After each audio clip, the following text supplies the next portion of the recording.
Thank you. Good evening. It is Monday, September 23rd, and this is the meeting of the Hillsborough Township Board of Education. May I have a roll call, please? Sure. Ms. Eldridge Howard? Here. Mr. Gillette? Here. Dr. Harris? Here. Ms. Maroon? Mr. Pulsifer? Here. Dr. Sasan? Here. Ms. Stats? Here. Ms. Trujillo? Here. And Ms. Haas? Here. We have a quorum. Okay. I need the statement of advertisement, please. It's under call to order.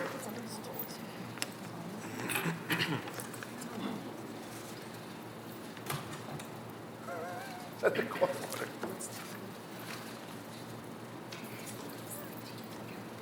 But change the date to nothing. Thank you. In accordance with the State Sunshine Law of New Jersey, adequate notice of this meeting of the Hillsborough Township Board of Education was provided on September 12, 2019 to the Hillsborough Beacon and the Courier News. May I have a roll call, please? Sure. Ms. Eldridge Howard? Here. Mr. Gillette? Here. Dr. Harris? Here. Ms. Maroon? Mr. Pulsifer? Here. Dr. Sasan? Here. Ms. Stats? Here. Ms. Trujillo? Here. And Ms. Haas? Here. We have a quorum. Thank you.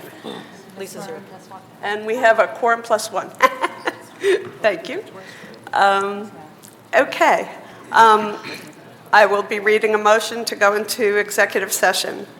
Whereas the Open Public Meetings Act, Chapter 231 of the laws of 1975 provides that a public body may exclude the public from that portion of a meeting of which the public body discusses certain matters for which confidentiality is required as permitted in Section 7B of the Act, resolved by the Board of Education of the Township of Hillsborough and the County of Somerset and the State of New Jersey as follows. 1, the matters to be discussed are matters within the attorney-client privilege.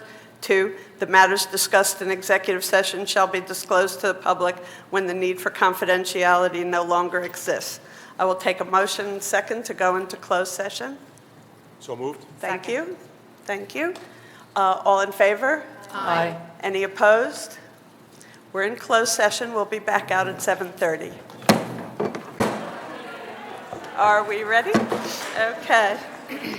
We're back from our executive session. I'd like to have another roll call, please. Sure. Ms. Eldridge Howard? Here. Mr. Gillette? Here. Dr. Harris? Here. Ms. Maroon? Here. Mr. Pulsifer? Here. Dr. Sasan? Here. Ms. Stats? Here. Ms. Trujillo? Here. And Ms. Haas? Here. We have a quorum. Thank you. May everybody rise for the Pledge of Allegiance? I pledge allegiance to the flag of the United States of America and to the republic for which it stands, one nation, under God, indivisible, with liberty and justice For all. Okay. Pledge of Allegiance.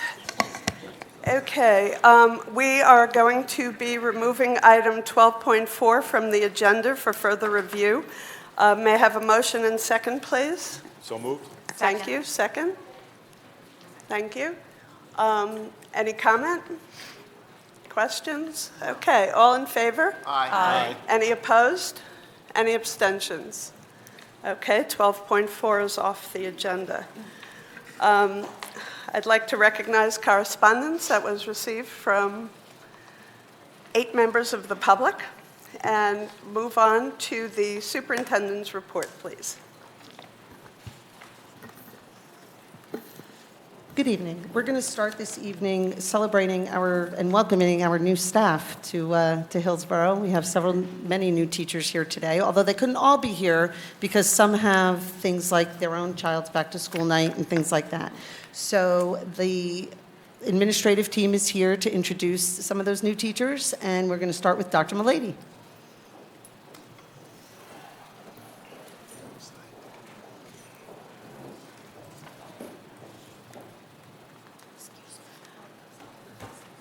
Good evening. I'd like to welcome all of you to Amsterdam School. You chose wisely, and so did, not to Amsterdam, to Hillsborough Township Public School.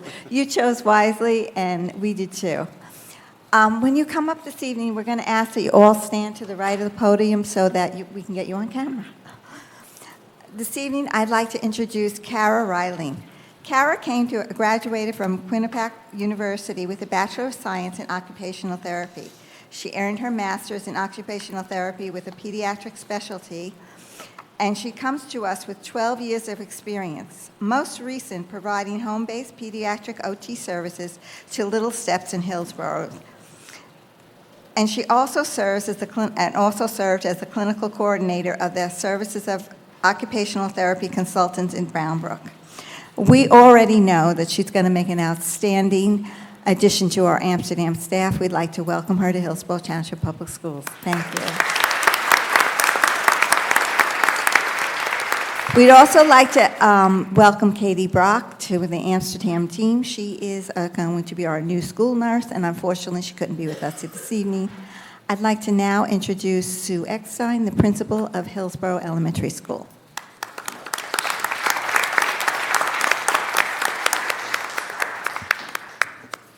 Welcome to all the new staff. First, I'd like to introduce Sandra Corbett. Sandra is coming to us as an ASI teacher, and she's doing us a special favor by opening our kindergarten classroom for us this year. She has her BA in psychology from the University of Connecticut and an associate's from Shrewsbury College of Arts and Technology in England. She came a long way. She has her master's in education from Sacred Heart University in Connecticut, and prior to HES, she taught grade 1 at Barley Sheaf Elementary in Flemington, Raritan. She came to us first as a long-term sub, so I'm sort of introducing an old friend. Her experience and skill set as an LTS in teaching reading really impressed all of us, and we knew she was a keeper, so she's here on a tenure track. Welcome, Sandra.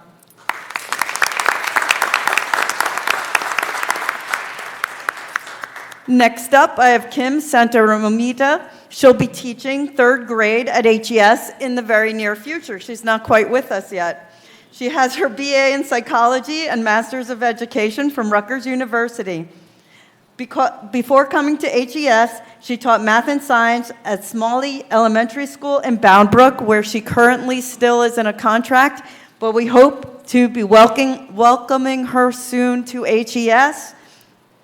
Welcome, Kimberly.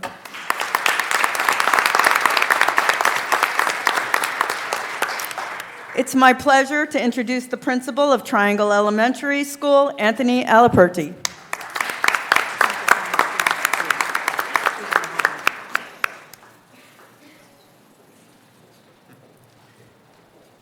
First, I want to say congratulations and welcome to Hillsborough. I'd like to welcome Kelly Valente to the Hillsborough Township Public Schools. Kelly joins the Triangle and Sunnymead staff and works as a school psychologist on the school child study team. Kelly received her undergrad degree from High Point University and her master's degree from Rider. Before coming to Hillsborough, Kelly completed her school psychology internship in the Hopewell Valley Regional School District. Kelly has made a great transition to the district, and Tammy and I look forward to working with her in the future. Welcome, Kelly. And now I'd like to welcome Steve Kerrigan, principal of Woodfern.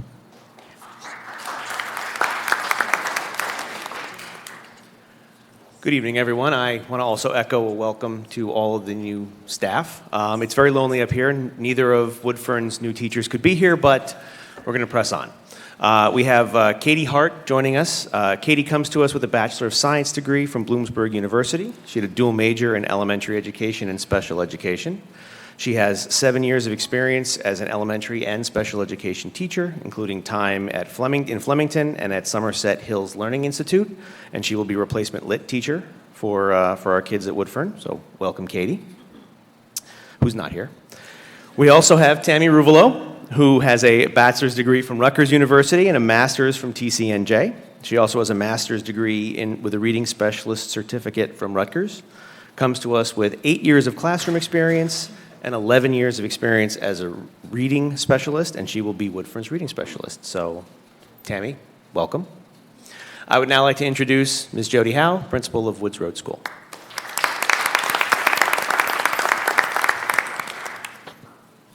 Thank you, my Woods Road crew.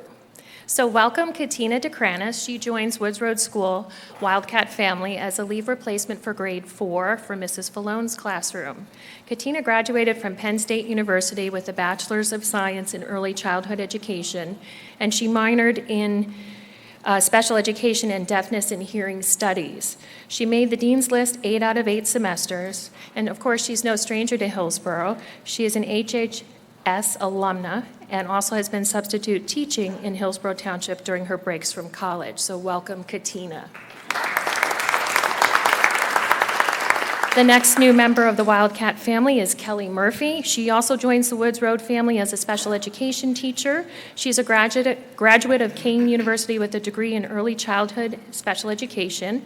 As a child, Kelly attended Woods Road School and is also an HHS alumna. Kelly's previous experience includes working as a leave replacement in 3rd grade ICR classroom at HES. Welcome, Kelly. And next member is Amanda Burton. Amanda joins us as a leave replacement for Mrs. Colucci's preschool classroom. Amanda majored in early childhood education with a minor in disability studies at the University of Delaware.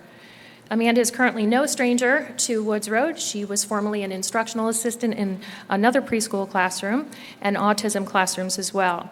She has been a pre-K teacher in the extended school year program. She also was a teacher at the Learning Experience here in Hillsborough and an assistant teacher at Evergreen Childhood Developmental Center. Woods Road is thrilled to have these new members added to our school family. Let's give them another welcome. Thank you. At this time, it is my pleasure to introduce the principal of Otten Road Intermediate School, Mr. Christopher Carey.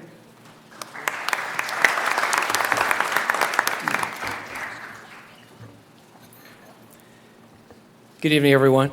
And I, too, would like to echo my congratulations once again to all the new teachers. Hope the first few weeks have been wonderful and wish you continued success. I'm very happy to introduce 3 of teachers for Otten Road. We'll start with Robin Galindo. There's Robin. Robin is with us as a grade 6 literacy teacher. She has a bachelor's degree in history from St. Mary's College in California, and a master's degree from Claremont Graduate University in California. And prior to coming to Otten Road, she worked as a middle school English and language arts teacher in Hazleton Area School District, which is located in Pennsylvania. So welcome once again, Robin.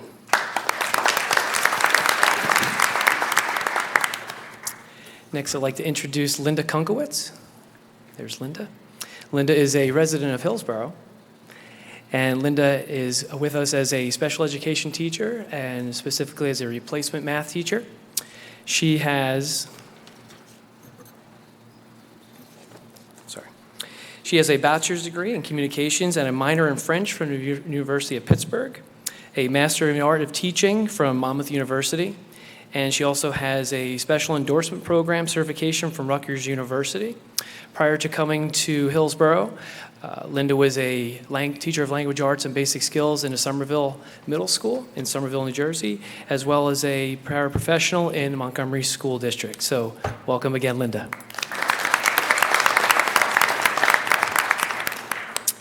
Next we have Shelby Sharkey. There's Shelby. Shelby is also with us as a special education teacher.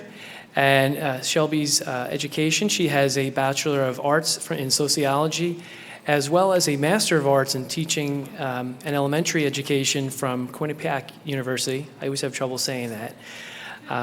Prior to coming to Hillsborough, Shelby had completed her student teaching as well as a long-term substitute experience in Clintonville Elementary School in North Haven, Connecticut. Once again, welcome, Shelby.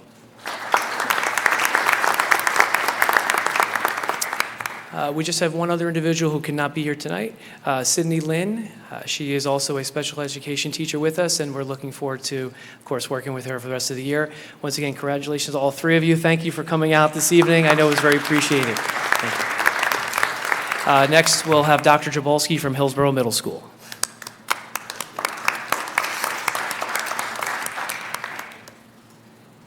Good evening, everyone.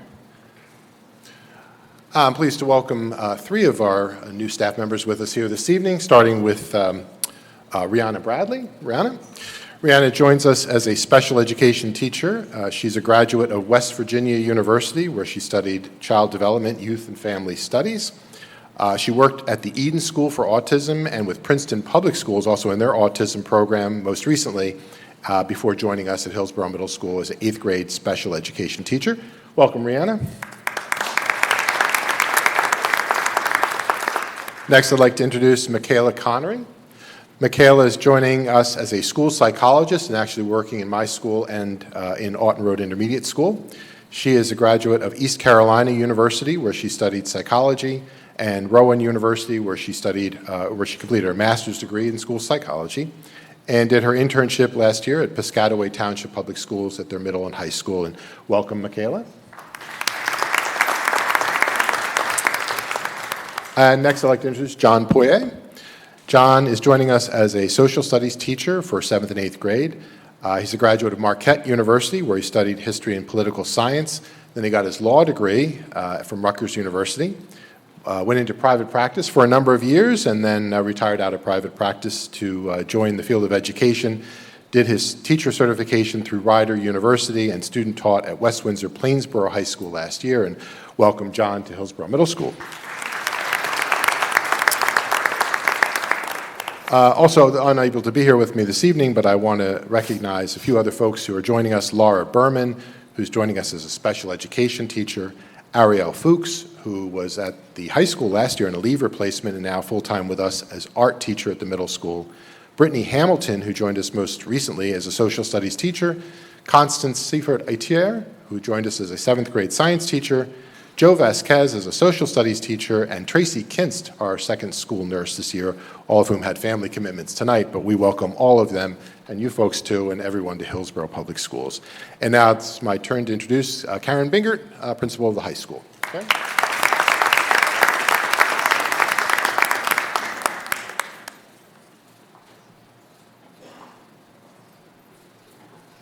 Good evening, everyone, and it's my pleasure to welcome up the members of the new staff members at the high school. It's a very popular back-to-school night in a lot of schools, so I am missing a handful of people, but I have a great group here, so allow me to introduce you. Shay Furman is joining our English department. He has his Bachelor of General Studies with concentrations in English and History from the University of Nebraska at Omaha. Prior to coming to us, he was an English teacher at Omaha North High Magnet School in Omaha, Nebraska. Welcome to Shay Furman. Gregory Gallett is joining our special education department. He has his Master's of Arts in Teaching K-12 Social Studies and Students with Disabilities, and his Bachelor's from Goucher College in Baltimore, Maryland, in History, with specializations in Genocide and Holocaust and Russian History and Culture. Prior to coming to HHS, he was a teacher of Social Studies and Special Education at West Milford High School. Gregory Gallett. Jessica Kalogi is a new member of our, returning member of our child study team as a psychologist. She has her Bachelor of Arts in Biological Sciences from Rutgers and her Master of Arts in and Education Specialist degree from Seton Hall University. Now, Jessica was actually here with us last year and then took a little bit of time off for a little thing like having a little baby. So it's great to have her back. And prior to joining us last year, she was a school psychologist in Clinton Public Schools. Jessica Kalogi. And up next is Brian Mumper, who is teaching Latin for us. Brian has his Bachelor of Arts in Classics from Cornell and his PhD in Classics from Rutgers University.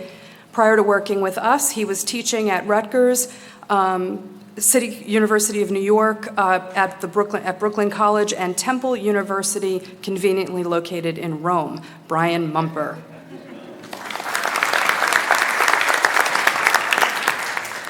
Joanne Mount has joined our special education department. She has her BS in psychology from the University of Pittsburgh, her teacher of handicap certificate from Rutgers University Graduate School, and prior to HHS, she was a special education teacher at New Road School in Somerset. Joanne Mount.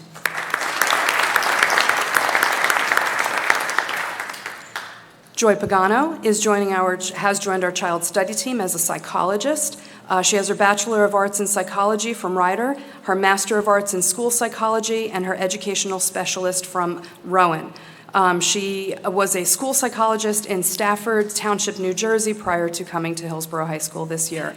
Welcome to Joy Pagano. We do unfortunately have a few people who could not be here this evening, but I do want to mention them. Beth Dwyer has joined our child study team. She's a transfer to us from Aughton Road Intermediate School. Lauren Kedash joined us last year in our art department. She's already been advising our Art Honor Society and previously taught art with the Diocese of Rockville in New York. Cynthia Lant has joined our special education department, and she taught special ed she was a special ed teacher and that's why I trip over this every time, developmental early intervention practitioner at Sunny Days in Somerset, and a case manager at the Matheny School. Frank Lazauskas has joined our science department, where he is teaching environmental sciences. And let's see, we also have Thomas Pliskanka, who is practicing with our marching band right now. He is doing a long-term sub position for us as our orchestra teacher. And finally, Alexandra Policastro, who has joined us teaching speech at both high school and Woods Road. And welcome to my crew, the ones who could be here tonight and the ones who could not, as well as to all of the new staff in Hillsborough Township Public Schools. It's great to have you on board.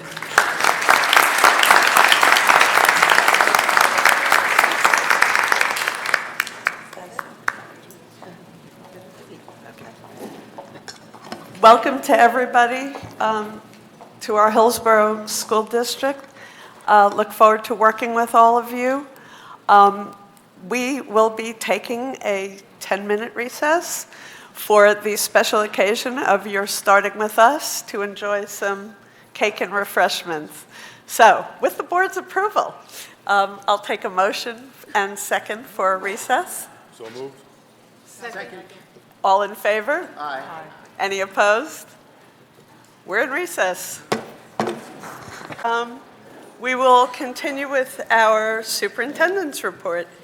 Thank you. So there's a resolution on the board this evening for perhaps a referendum, an upcoming referendum, and we have representatives. We have our bond counsel, Lisa Garab, here to talk a little bit about it and answer any questions that the board may have, and also our architect, Mr. Mike Wozni, who also is here to answer any questions anybody may have.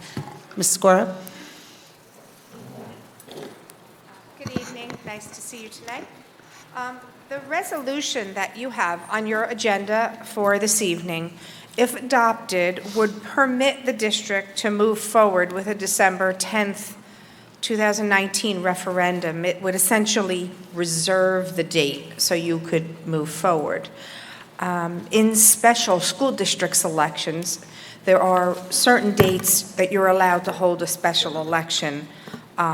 December is one, late January, second Tuesday in March, fourth Tuesday in September. So they're rolling dates at which you can have a special election. You can also have a bond question at the annual election in November. That opportunity to go in November has a different set of rules that apply to it in terms of timing. But we're talking about a potential December referendum. To get to a December referendum, we would need to give the county and local election officials at least 60 days notice that you're going to hold the election. And then approximately 45 to 30 days before the election, another resolution would be adopted actually setting forth the ballot question. So this resolution on your agenda tonight would be the first step to move forward with a December referendum. Okay. Please. Okay. Thank you. Are there any questions or comments from the board? Yes. What is the second date? December, and after December is what? So rolling forward from December, it is the fourth Tuesday in January, which is January 28th, The next available time would be the second Tuesday in March, which is March 10th, and then it skips to September of 2020, September 29th. Then it picks up again in November, December. Thank you. Thank you. Any other questions from the board? Lorraine? So, thank you, Mrs. Gorup. I wanted to draw attention to the public, since we do have a large number of people here in the audience, to the details of the operations report that Mr. Gillette gave last week, which stated that the referendum, as was discussed, which would be solely for the purposes of repairs made at the schools and security issues at the school, would get 40% funding by the state, and would result in the average household increasing by about $100 a year. Is that correct? 99. 99, okay, thank you. Do you have any other details to share with the public at this time? So those are the general numbers. We could get deep into the details on the aid. So for example, yes, your aid percentage is about 40%.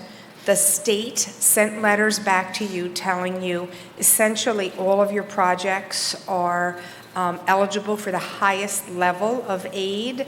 I don't know how in the detail you want me to get. There were very small amount, maybe 70,000 of improvements that weren't aided. So for purposes of discussion right now, yes, the aid percentage is about 40%.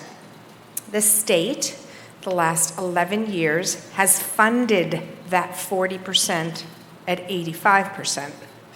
So for all those new math teachers out, 85%, 40%, 34%. So that's actually the percent, 34%.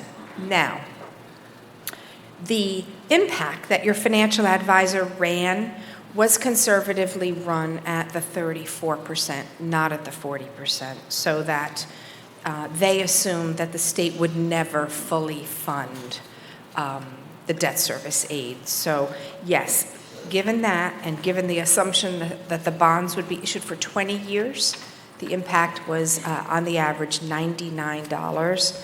On the I have it right here. It's actually $98.31 on the average assessed home of $350,000. Okay, thank you.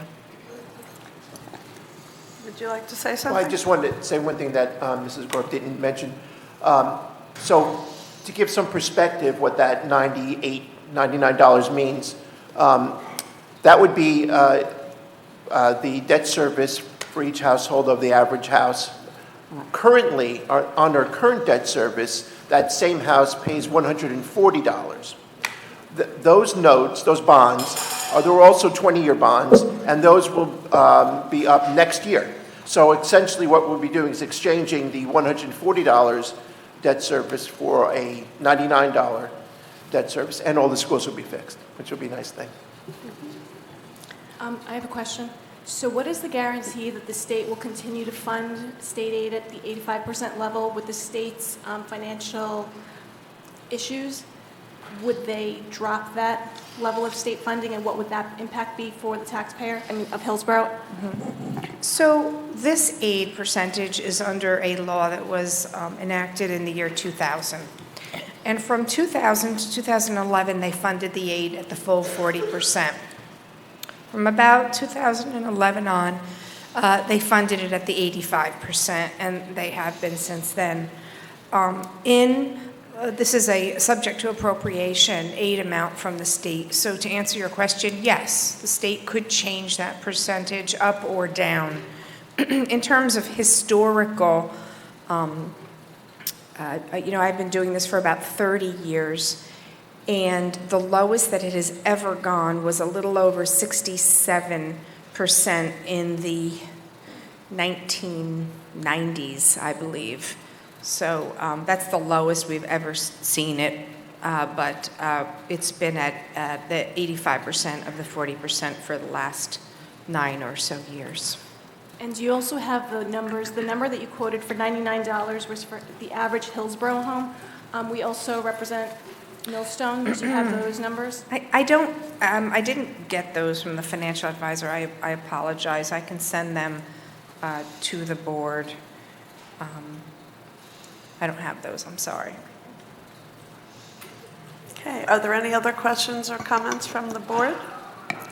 Yes, when you, One at a time. Who's speaking? I can take that back, I just had a clarification. Okay. I just was going to ask what was the average home cost, and is it 350,000? So the 350,000 relates to assessment, not necessarily market value.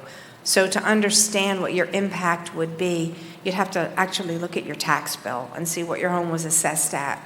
So for every 100,000, it was about $28. So if your home was assessed at 500,000, you'd multiply that by 5. Okay.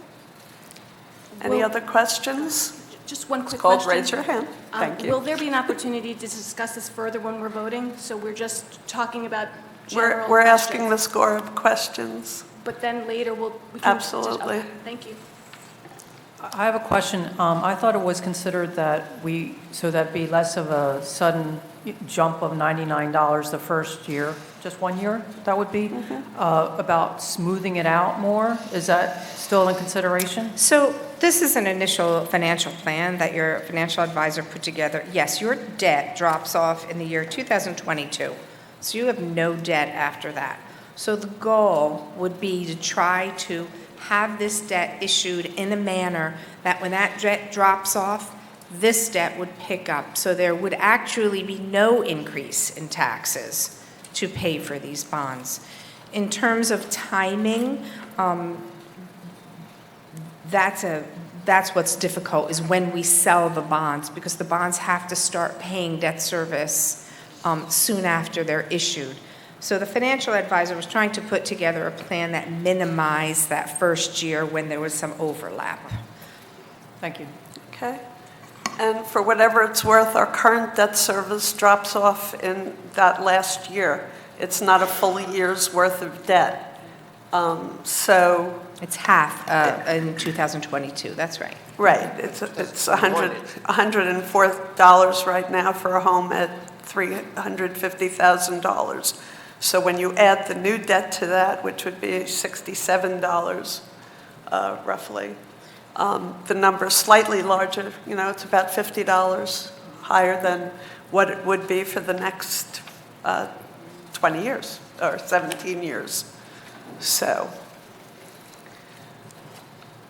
I mean, once those 3 years of remaining debt pass, the number will be approximately $100, which is approximately $40 less than we're currently paying. Correct, Greg? Right, because it's more than just, maybe we can explain it better. There's more than just one bond that's out there now. Right. So they don't all drop off the cliff at the exact same time. Let's say, like, you know, in 2021, some will come off, but we'll need to start paying on the new one, on the new debt of $99. So there'll be some left from the previous issue 20 years ago and the whole $99 from the new one. So go up a little bit in that 1 year, but a lot of that depends on the timing. Right. When the projects are ready to go, when they issue the bonds, a lot of that depends on the timing. But it won't be more than 1 year where there'll be an overlap, and then it goes back down to $99. Right, okay. And to that point, is there a possibility of taking the bonds at 2 different times? Yes, the bonds could be split in 2 different issues, or a couple different tranches of bonds could be sold, yes. Okay, so we could level things out in that manner as well, as long as the interest rates stay right, that's the stay risk. good. That's the Okay, risk. and thank you for the projected borrowing rate of $350. That would be very...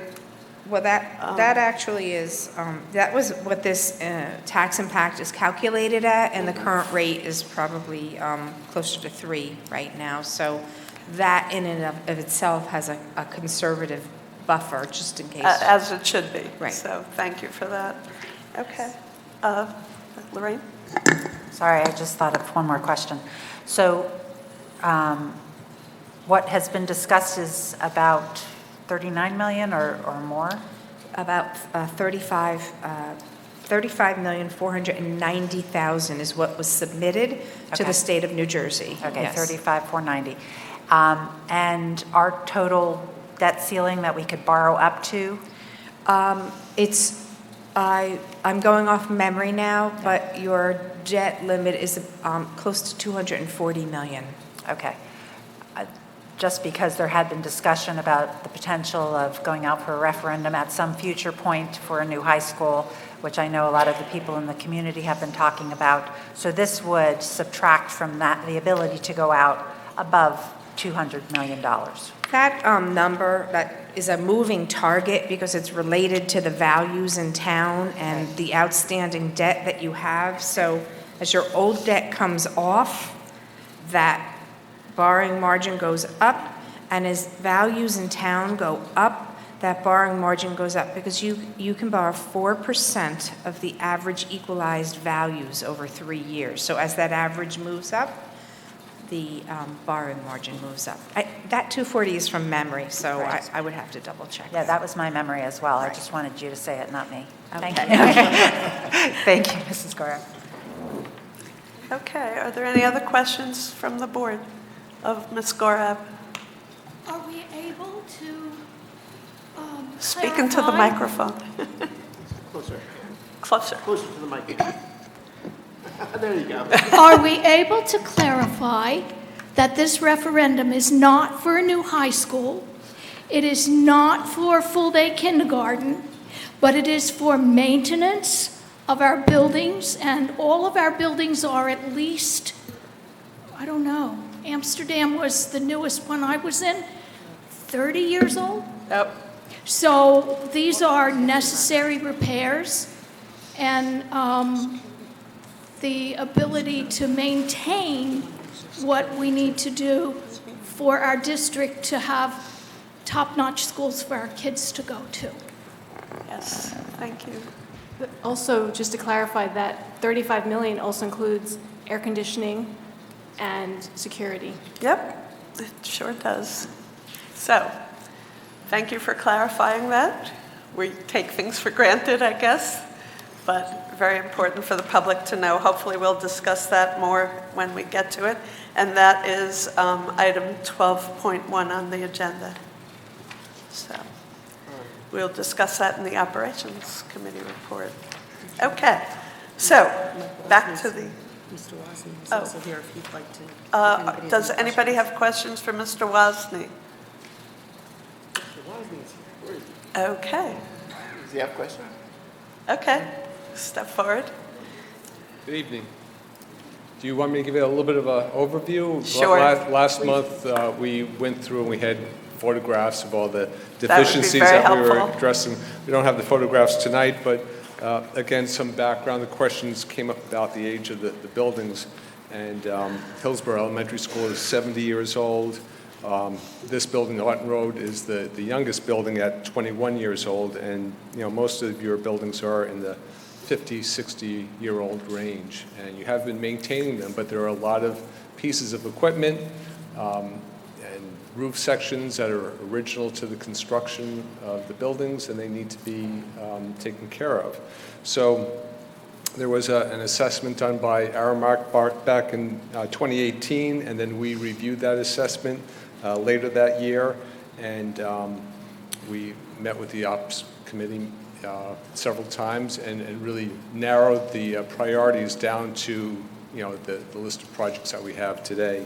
And to clarify, there is no new construction, so we're not addressing any capacity issues. We're not doing any work at the Buildings and Grounds building. We're really just doing work at all 9 school buildings, and no ball fields or new facilities. But the categories are mechanical upgrades, electrical. We've got exterior work, which is brickwork, and the exterior stucco repairs. Interior work includes ceilings and toilet partitions and interior doors.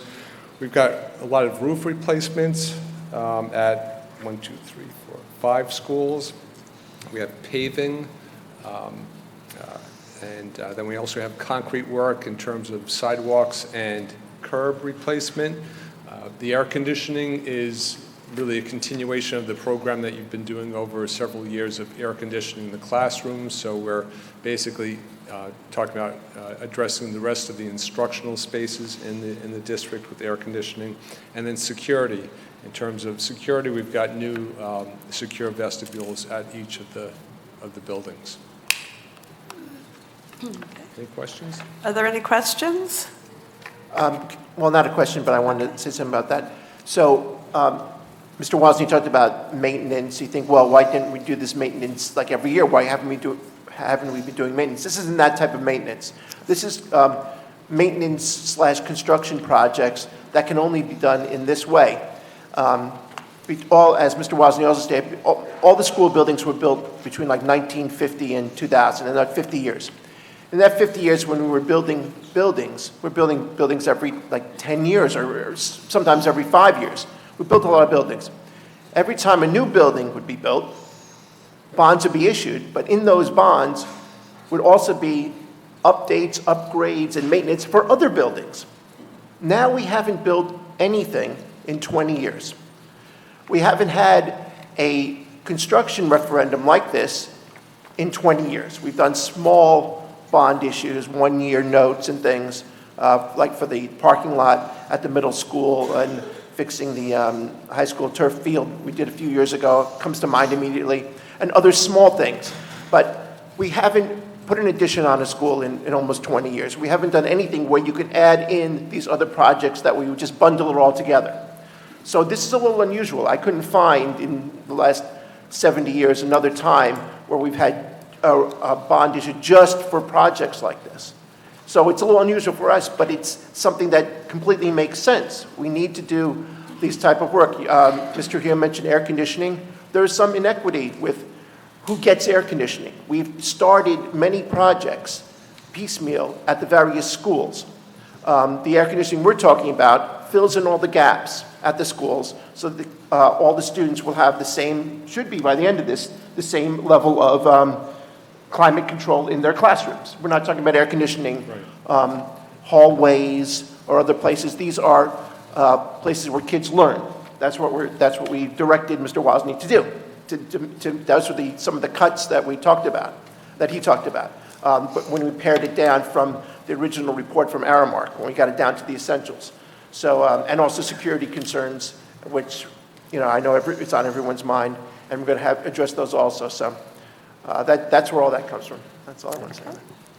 Okay. Any other comments or questions? Okay. I have one.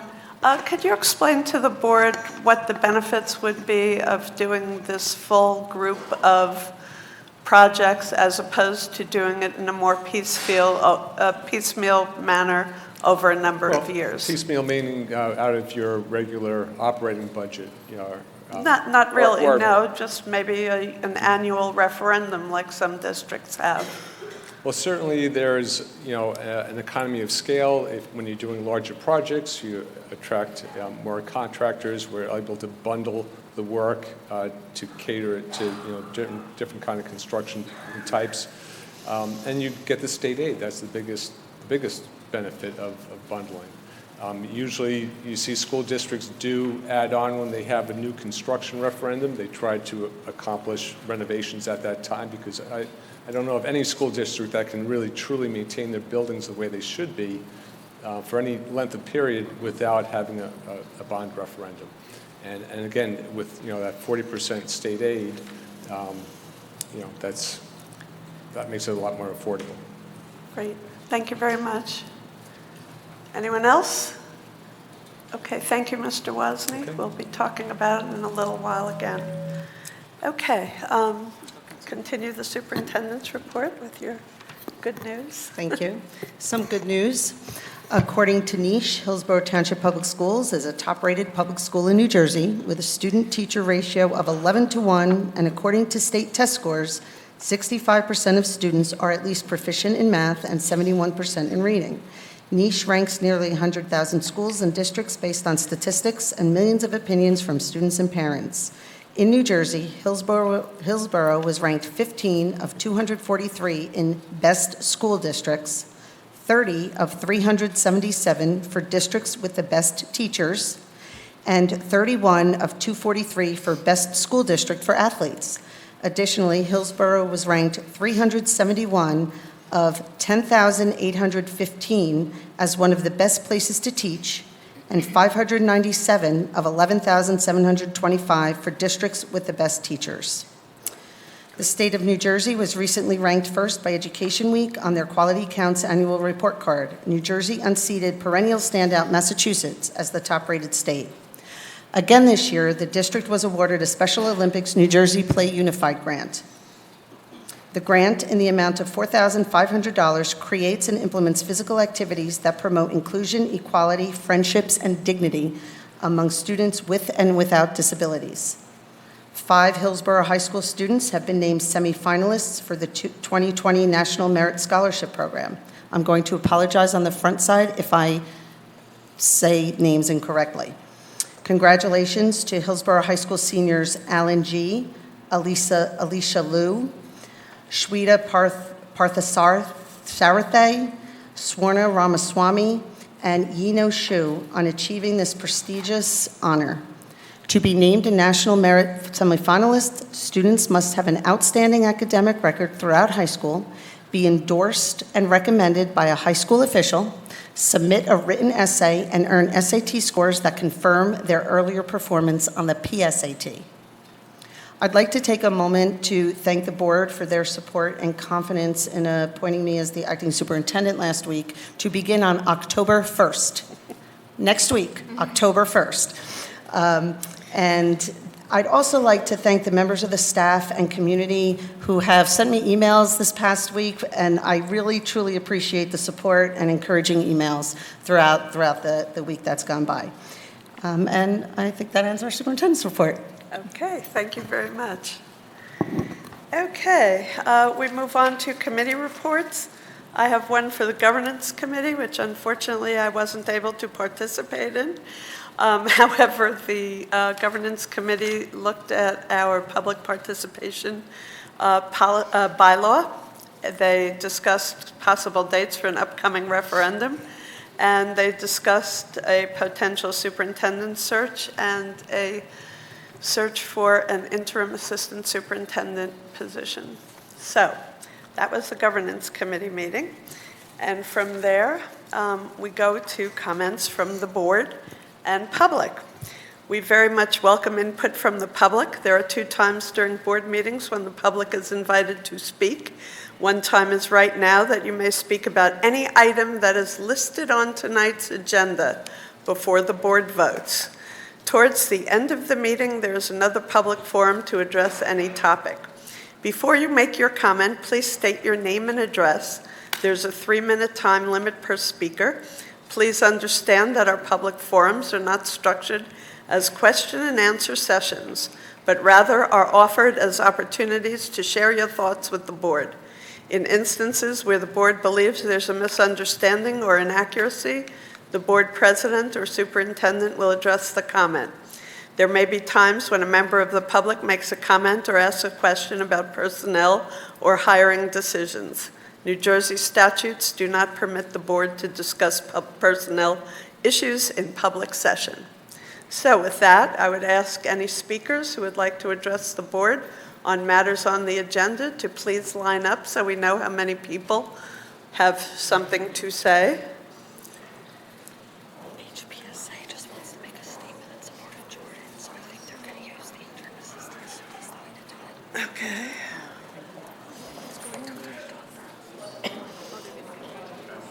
Okay. They're not all speaking, just one. Karen is going to speak for all of them. Okay. Okay.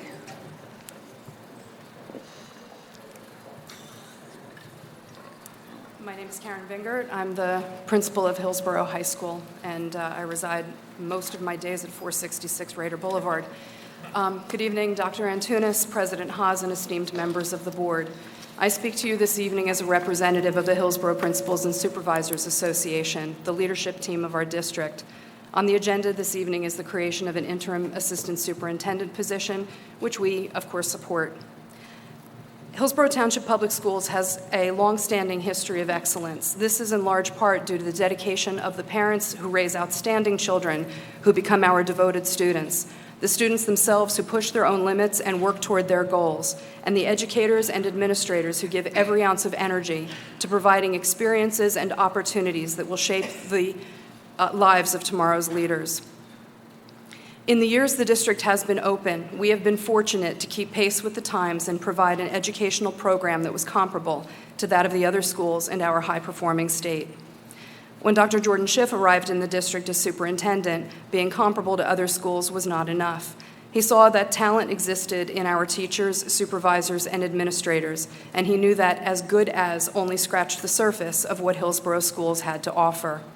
In the nearly 9 years since his arrival, our district has become recognized for its leadership in technology, professional development, and focus on issues of equity, among other things.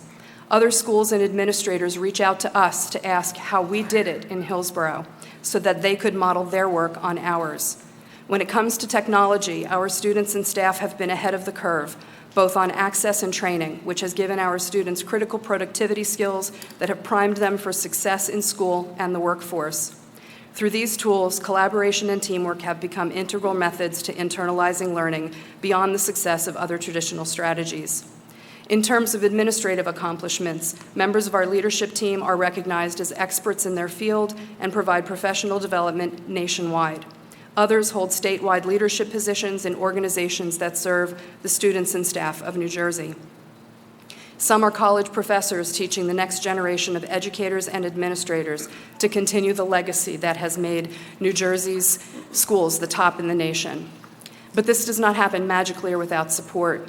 Under Dr. Schiff's leadership, Hillsborough schools have continued to raise the bar in performance, both academically and professionally. The status quo is only acceptable for other schools, but we have been capable of more. He has pushed the limits of what Hillsborough has always done, instead helping to bring the focus to what can be. But challenging the status quo can be unsettling and off-putting, and it pushes a level of healthy discomfort that causes us to confront what has always been and decide to take the steps to focus on possibility instead of probability.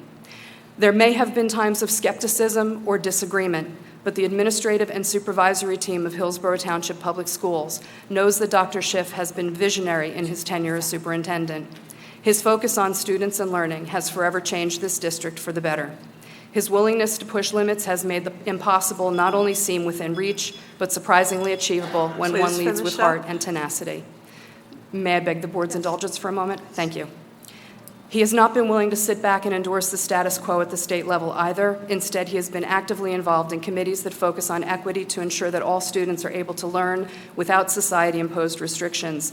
He brings that important work back to Hillsborough to address the needs of our own students and to deepen understanding for our staff through instructional rounds, for which Hillsborough has served as a model for districts statewide.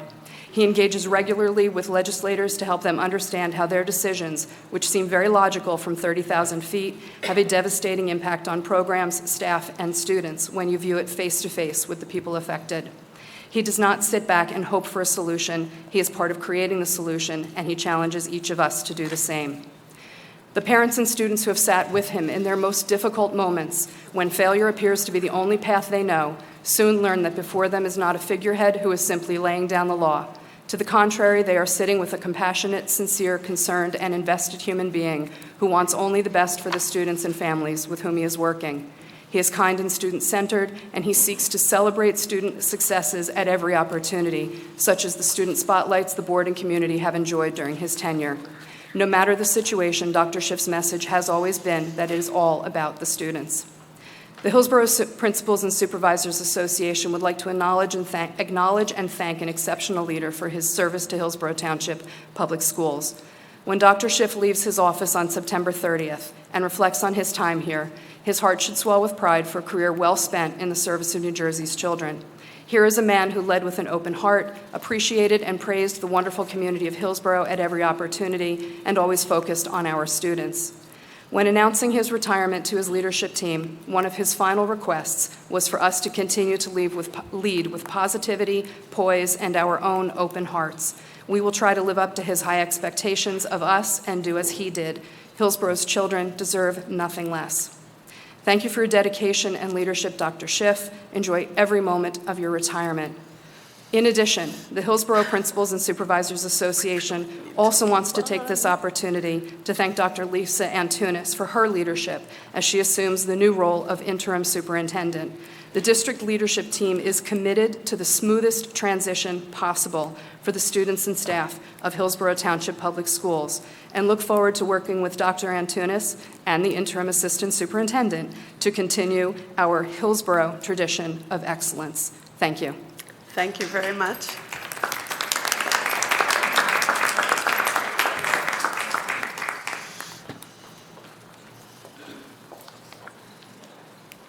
Good evening, LaShawn Arrington, Duval Road, Hillsborough, New Jersey.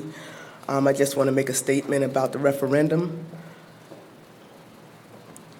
It was stated that we're going to have a special election in December, but I did not hear how much it would cost the taxpayers to have this special election. And I'm just asking, I know we heard how much our taxes would go up, but we did not hear how much the actual election would cost.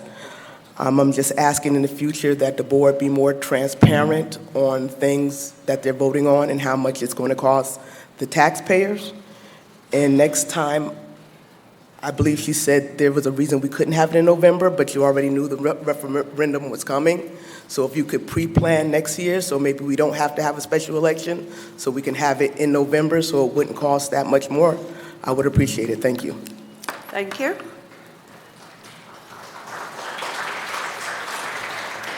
Andrea Gerasi, 1 Davenport Way. I just want to let you know I don't come to a lot of board meetings, so my face might be new, but I do watch them on YouTube. Can't say all of them, but most of them. And why I'm here tonight is to tell you that, in my opinion, our high school students have been the hardest hit by the decisions that have been made and the cuts by this board. What Dr. Bingert said was great, that they feel this way about the last administration. I'm not here to criticize Dr. Schiff for what he did or did not do for this district. However, I cannot read his email and watch the board meeting and hear him be given credit for the success of the students at our high school. He was given credit for the students taking AP courses and Hillsborough High School's college acceptance rate. I can tell you with absolute certainty that my son is not in AP chemistry because of Dr. Schiff. He is in AP chemistry because of another doctor, his chemistry teacher, Dr. Weber. Last year, Dr. Weber was at school every day early for extra help. He was there on his own time. Students could just show up. You did not need to make an appointment. Kids from other classes could go with their friends. My son is in AP chemistry because of his teacher, and his teacher that does not currently have a contract, as well as all the math and science teachers that came before Dr. Weber, who helped him get to where he is. My son is in AP chemistry because of the teachers, despite the odds against our high school students that have put him in place by poor planning and poor decision making. And then I just want to talk about why I think our high school is the hardest hit. I'm not completely opposed to an activity fee to save teacher jobs. However, I'm not sure how much thought has gone into this rush policy and how unfair it is to some students. It is unfair for families who do not qualify for free or reduced lunch but are making ends meet. Why is there a $50 activity for all clubs, but sports are charged per season? My son runs track, so I have a flat fee. Why is a child who plays football in the fall and lacrosse in the spring not allowed to pay a flat fee as well? How many students will not join clubs or play sports because they can't afford it? How will this affect the college acceptance rates that you so proudly share? Does it matter which colleges they get into or just the rate of acceptance? You cut the SAT prep class. How will that affect college acceptance rates? What will families who can't afford a private class do? My biggest concern of all is the lack of a teacher contract. This is where our high school students will truly feel the biggest difference. Teachers are currently unable to come in early or stay late. When will students get the extra help they need? I heard over and over at back to school night that they are there until 2:45 for extra help, and they hope to change that soon, and you can tell that they genuinely wanted to stay later. I already mentioned Dr. Weber offered extra help on his own time. All of my son's teachers last year offered some kind of extra help on their own time. They are not asking to be paid for staying late. When students are pulled early for sports, many teachers offer to meet with them after school for help if they need it. Their grades will suffer, or some may choose to stop participating in sports when it becomes too stressful. How will that affect college rates you so proudly share? Can I just finish my last piece? Thank you. Extra help is built into the school day for our younger students. Elementary teachers have their students all day. Aris has wind time. Middle school has study hall. On top of the teachers not being able to stay, the extra help at lunch was taken away. Parents will now need to rely heavily on private tutors if their students are struggling. What about those who can't afford it? Fact-finding will take the remainder of the school year. Our high school students will not have the help and support they need. And my last final thing is a suggestion. Many people come up here and tell you what they feel you are doing wrong with no solutions. I am here to propose one that will help my child as well as all the high school students. Last week you talked about a surplus and a fund you were putting it in so you can spend however you wanted. Please consider reinstating the extra help teachers at the high school. Why not use this money here?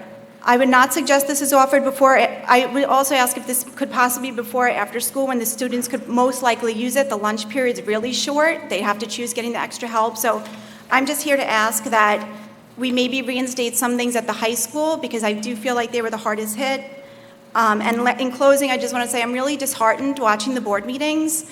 I think that there are some board members that I feel are really standing up for our kids, but what I'm really disheartened about is that there are some board members that are disrespectful to each other, the teachers, and the community. And I just hope that, Dr. Antunes, I wish you luck, and I hope that you can change what's going on in this district, because it only benefits my children as well as the rest of our children. Thank you. Thank you very much.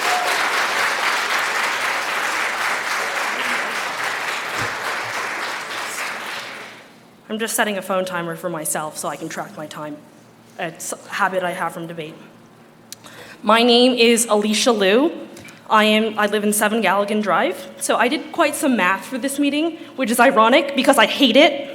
So I've added up all the instructional expenses of last year's budget. It is $55,807,277. And then I did the hypothetical pay increases of the plans of the HEA and the board. The difference between those two is less than $500,000 over 3 years, which seems like a lot, right? But here's the thing. If we had budgeted to cap, which a simple majority on this board had promised to do, our budget could have been $1.6 million higher. I have a spreadsheet to prove all of this. But let's talk also about state funding. It's been mentioned that it's been cut, but I would like to bring attention to the board and to the public that we are in fact an anomaly in how much state funding we have. And when I say anomaly, I mean statistical outlier. We are in the district factor group I. District factor groups are a general measure of socioeconomic status. It is the second highest possible. There are 100 districts in it. And yes, I looked at every single 100 district and found out that the average in aid, that per student, like percent of per cost student, so it's already been adjusted for school size, is around an 18.55%. Hillsborough receives 30.9% per student. We are overly reliant on state aid. Secondly, this is not something that just recently happened. In fact, I did a historical analysis from every budget I could find in New Jersey records from 1999 to now. The average for that is around 27%. So the reality is that we are in fact experiencing more than we usually do and more relative to our Somerset County and New Jersey counterparts. So here's the thing. Earlier I said if we budgeted to cap, we could have had $1.6 million more, but that's only taking into account budgeting to cap this year. I went through the budgets that are online and found that it started from 2012. Since 2012, there have been 3 years in which we have not budgeted to cap. Well, here's the thing, if we did, and assuming ceteris paribus, we would have had $3.8 million more than our current planned budget. Interest compounds. And I think some of you realize that because I remember reading statements to the HEA when the HEA interviewed some board members that one person had mentioned that interest compounds, and that's why we should budget cap almost every year we can, but we're not. We're losing money because of it. And here's the thing, I'm not exactly blaming this specific board. I went through years of data, so I don't think most of you were actually on this board. In fact, but here's the thing, board members have mentioned that Dr. Schiff knew about these things. years ago that we would have financial stress. However, if we didn't budget a cap, couldn't we have seen a fiscal hurricane in progress? How myopic were we not to focus on? Sorry, I have like one paragraph left, is that all right? It should be like 15 seconds. It's I think myopic of us to have not realized 10 years ago that we were an egg in anomaly, so a downward trend was to be expected. You can't keep on going higher and higher and higher. At some point, you're going to start dipping. So here's the thing. If we didn't budget a cap, why didn't we do it those 3 years? I'm not an expert in local governance, but I do know the board has some influence on these matters. Maybe some of us were focused on getting reelected and we didn't want to raise taxes. It's a very politically incorrect thing to do in this town, which I understand. But there comes a certain point in which I feel insulted that some people value their own political progress over my own education. Dr. Antunes had mentioned my name earlier. Yes, I am a National Merit semifinalist. It's something I am proud of.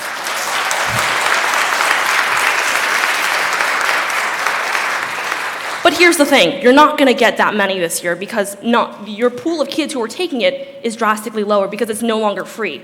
I could take mine for free. I took it free for 2 years. First year, I didn't qualify. I did pretty badly, to be entirely honest, but second year I did. And I was given the opportunity by the school. So I'd like to end my statement with something positive. 2 things that I thought went well at the meeting last week, besides being quality reality TV, was the resolution facilitated by Mrs. Trujillo and Mr. Gillette based on modifying the tax levy cap, which I actually strongly support because I don't believe in finite flat sums for anything as finicky as budgets and money. And the tabling of the textbook disposal by Mrs. Stotts, I think it could induce revenue and it's less wasteful. It's making our district more sustainable, and I think it's something we're heading to a good direction. So I thank you for your time. Thank you very much.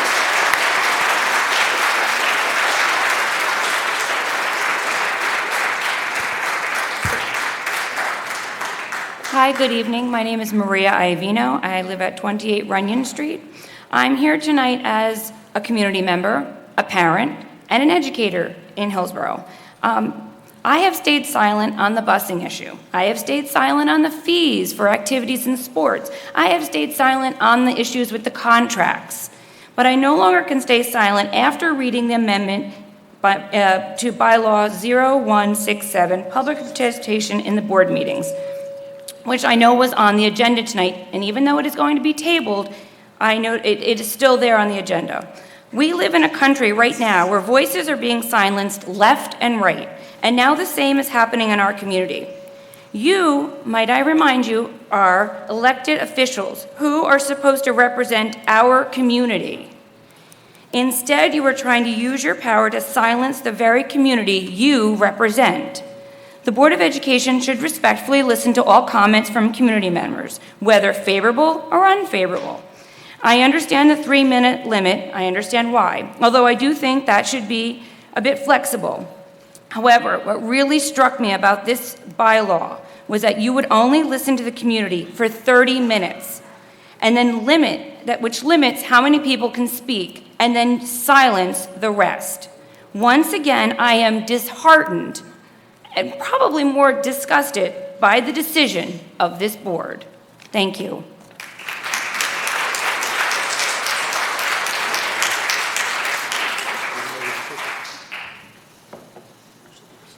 Hi, Nadia El-Kabani, 14 Wyckoff Way. I just wanted to briefly talk about a night that means a lot to both me and the students at Hillsborough High School, which is affected by the activity fee. Spirit Night is the one night a year that unites both our school and our community. It involves kids reaching out of their comfort zone and participating in activities such as the dance, who may not be dancers, the movie, who may not be actors, the mural, who may not be artists, and the float, who may not be into architecture, and many more. Putting a $50 fee on participation to such an enlightening night leads students to lose interest in participation, making it less enjoyable for everyone. Not to mention that it already costs $10 to enter for each student. At the high school, we do not have anything else that brings us all together, such as pep rallies, so Spirit Night is the only chance that we get to really unite our whole school and community. As a senior in high school and a cheerleader, that it is my job to promote school spirit and who has participated in the dance, movie, and more activities even every year so far. I thank you for letting me speak tonight, and I hope you reconsider your position on the activity fee. Thank you very much.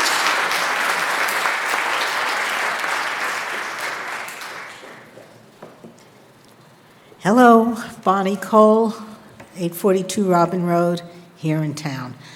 I think I can do this in 3 minutes. There have been comments prior to my coming up to this podium tonight that have already expressed some of what I wanted to share. So I'm going to just do it in my own little way that tends to be memorable. Nothing else matters in this room until the teachers are settled. Nothing. I hear Dr. Antunes giving us wonderful data, and it is. Thank the teachers.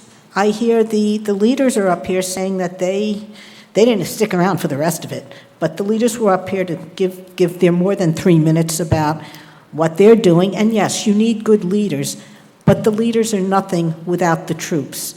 And the teachers who are in those classrooms every day, the support staff, I see we hired quite a few special educators tonight. I wish them well, but the bottom line is until everybody gets back to the table and stops with all the extra fees we're going to incur, the teachers and the board need to come together. And for those of you who are not teachers but serve on the board, maybe you still have a learning curve, but there are teachers on this school board as well. And I think we might all be depending a little bit more. I don't know what they're saying in closed session, and I can't know. But I do know this. The teachers don't want to work to the rule. I've been there, done that, wore the buttons. We made it on 101.5 when I was in the classroom. It's not fun. You don't want to say no to a kid. And what goes on in those classrooms, you can't even imagine. The kids, the meltdowns, the crying, the excitement, the heat, the cold, and now we're getting air conditioning finally for the rest of the buildings. But what I am trying to say in what's winding down my 3 minutes, when is this town going to stop ignoring their teaching staff? This isn't the first time. It needs to be the last, ladies and gentlemen, because you can't have excellence. And excellence can't just be for those AP kids. Excellence is also for those parents who know what it's like to go through the labyrinth of special education. It is not a pretty sight, none of it. And so I am asking the board, in the most respectful way I know how, to open your hearts and your minds to the HEA and all of their members, and I'm asking the HEA to do the same. Get back to the table. You can solve this, but it shouldn't be solved in June. It should have been solved on day one. Thank you. Thank you very much.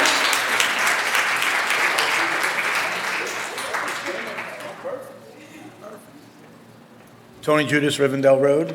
I don't know that young lady's name, but she must have put a lot of time into her research to come up with the numbers that she did. It's a shame that we're guided by a 3-minute deadline because I felt like she had to rush through her presentation. So if there was ever a reason to slow the whole pace down, the reason is right there. That's one of our students who put a lot of time into delivering something to you of value, but because we want to limit people to 3 minutes because we don't want to hear what they have to say, is just, that's what's going on, the trouble with what we have in our district right now. Last week, I didn't have an opportunity to be here, but I did have the opportunity to watch it online, and it was nothing short of a debacle. I mean, for someone to present something with regard to the negotiations between the HEA and the board in public, and then not expect a response, or perhaps you wanted to trigger a response, which you did, and then when the response came, you got angry, and 3 minutes went up, and the man asked for extra time. He was very genuine about asking for extra time. It took one of your board members to beg to allow the man to finish the statement. Fast forward to tonight. Tonight, you had your administrators come up here, and you had that 3-minute deadline. But yet all I saw some of you do was sit there and smile because it was all wonderful stuff they were saying. No one was criticizing you. No one was asking you tough questions. They were just telling you how wonderful the world is. I think what you need to do sometimes is to sit back, and I think Pete Passy said it very well last week. Just sit back and reset and find yourself in a room. I do it for a living. I'm an attorney. I'm a negotiator. Sometimes you have to remove your own feelings from the negotiations and get to a point where you can just present the facts of your side, have the other person present their facts, and you know what I find out most times? Everybody walks away a little pissed off, but it usually gets done, because not everybody gets their way in this world. So maybe we take a step back, we sit down in a room, and we try to figure out the best way to get this done. Thank you. Thank you very much. My name is Didier Jimenez, and I approve his message. I'm from 348 Gemini Drive, Hillsborough. I just have a question and then a statement afterwards. Question number one, I'm talking about the fees for the sports and all that. There were other towns who have done that years ago, correct? There were other towns who've had added fees to the sports before Hillsborough, right? Did you try to talk to their Board of Ed and teachers to see how that program affected them in any kind of way? Or you just saw that as an example and replicated it here? And if you did not talk to their Board of Ed and their teachers for their point of view, how that has affected their students, would you be open to have an anonymous poll between all the students and see how statistically affects everybody? A lot of programs that are run by the government, or even corporate programs, they always do statistics to see how something affects something else. And I think that we need to see how this affects our students. And from what I hear, they don't like it. It's not good. So do we have numbers? Do we have statistics? Do you folks speak to the Board of Ed from the other towns who implemented that already for their 2 cents? No? Nobody spoke to them to see how they felt about it? Okay, I'm gonna take that as a no, right? Okay, well, I'll encourage you to please, I don't know if it costs money to find out how this program affects the students, but there should be some kind of an anonymous poll or some way that we know how it actually affects them.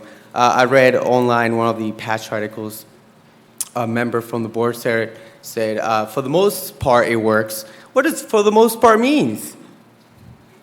That could mean anything. So we need to know exactly how this program affects them.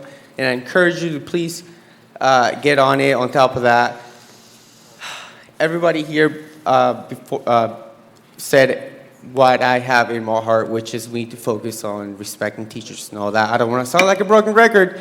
And also, when I say things, please don't take it personally. At the end of the day, we're just criticizing you professionally. If your car battery dies at the end of this meeting, I will help you out with my jumper cables. If your car gets just stops working on the middle road, I'll be there to help you out. I don't care. We're brothers and sisters, and we should be here for each other. We're a community. But when we come up here, we're just criticizing your decisions, not yourself, not you as a person. So that's about it. Thank you so much. Thank you very much.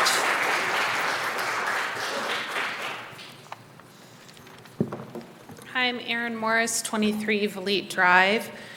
I wasn't able to attend the meeting last week, but I did sit through the more than 2 hours of it. And I came here tonight really hoping that we would start off the evening with some humility and some apologies. The unfortunate circumstances that occurred over the last few months and culminated last week left me sickened that our elected representatives of our community and schools would behave in the manner in which I had witnessed. I will make exception to the few of you who remained cool and calm-headed. I actually saw Ms. Stats at Amsterdam School today, or this past week, and thanked her for the cool candor that she handled last week with, and speaking up and letting Mr. Goodhue finish as well. I think the others of you that did too. But the rest was sickening as a community member. Would you encourage students to storm off when being confronted with uncomfortable information? Would you encourage name-calling? Would you encourage finger-pointing and blame? I'm most certain that the answer to those questions is an absolute no. But that's exactly what your behavior has demonstrated over the past few months, and in particular last week. So I ask you this. Please stop with the finger-pointing and blame game at the failed referendum. It is not the community's fault that this didn't come to pass, and you must stop implying with your words and your tone that it is. Please stop interrupting speakers when you don't care for their line of comments. It's rude and unbecoming. Please accept responsibility for where you have fallen short in addressing the financials in our school district, and stop blaming the community for your decision to implement excessive fees. Admit where you have failed and then act accordingly. And please apologize for your behavior at last week's meeting, and pledge to move forward in a spirit of respect that this entire community, and in particular our teachers, deserve. Thank you.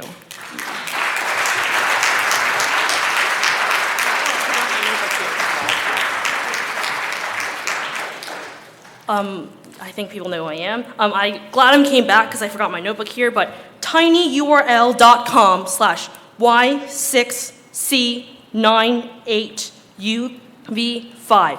That is the link to my spreadsheet with all of my data. I do believe some people were doubting the validity of it. Let me just guide you through it, some of it. I'm just going to, if you guys would like to pull it up, feel free to grab it on your phones. I can repeat the link if anyone needs me to. So does anyone need me to repeat it? Okay. It is tinyurl.com/y6c98uv5. Okay. Column A, it has the 18 to 19 budget. It is $124 million. So when I said that we could have had $1.6 million more, I multiplied that by 1.02. That's a 2% cap. That's not the way you do it. No. I'm sorry, I didn't know that, but theoretically it could have been. But I did still, some of my points are still valid. I totaled up the instructional expenses, and the 8.4 increase is around $604,000. The HEA thing, 1.092, 9.2% increase, is a $609,000. The difference is around $500,000 still. When I mentioned that we were in outliers, if you look at columns L through N, you find that,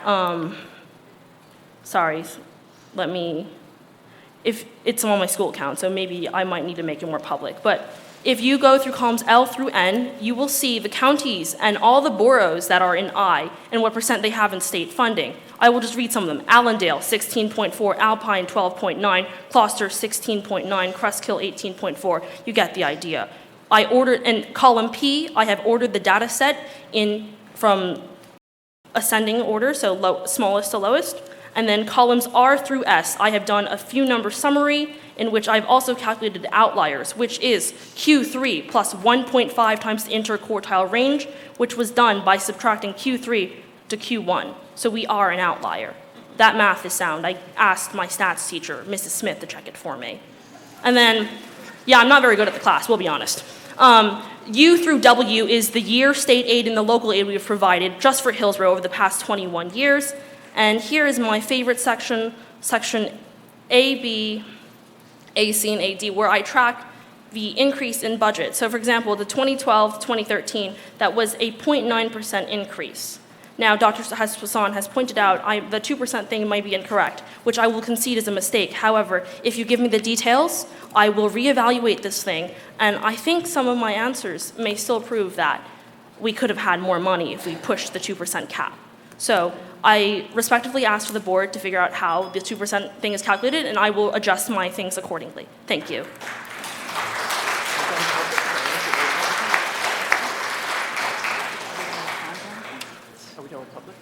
there any more public comment? Mr. Riley. Coming up. Can we close public comment? Mike Riley, 790 Route 206. The last referendum did not pass. I think a lot of people in the community were confused. They weren't really sure what it was for, what it was going to cost them. All they heard was my taxes were going up.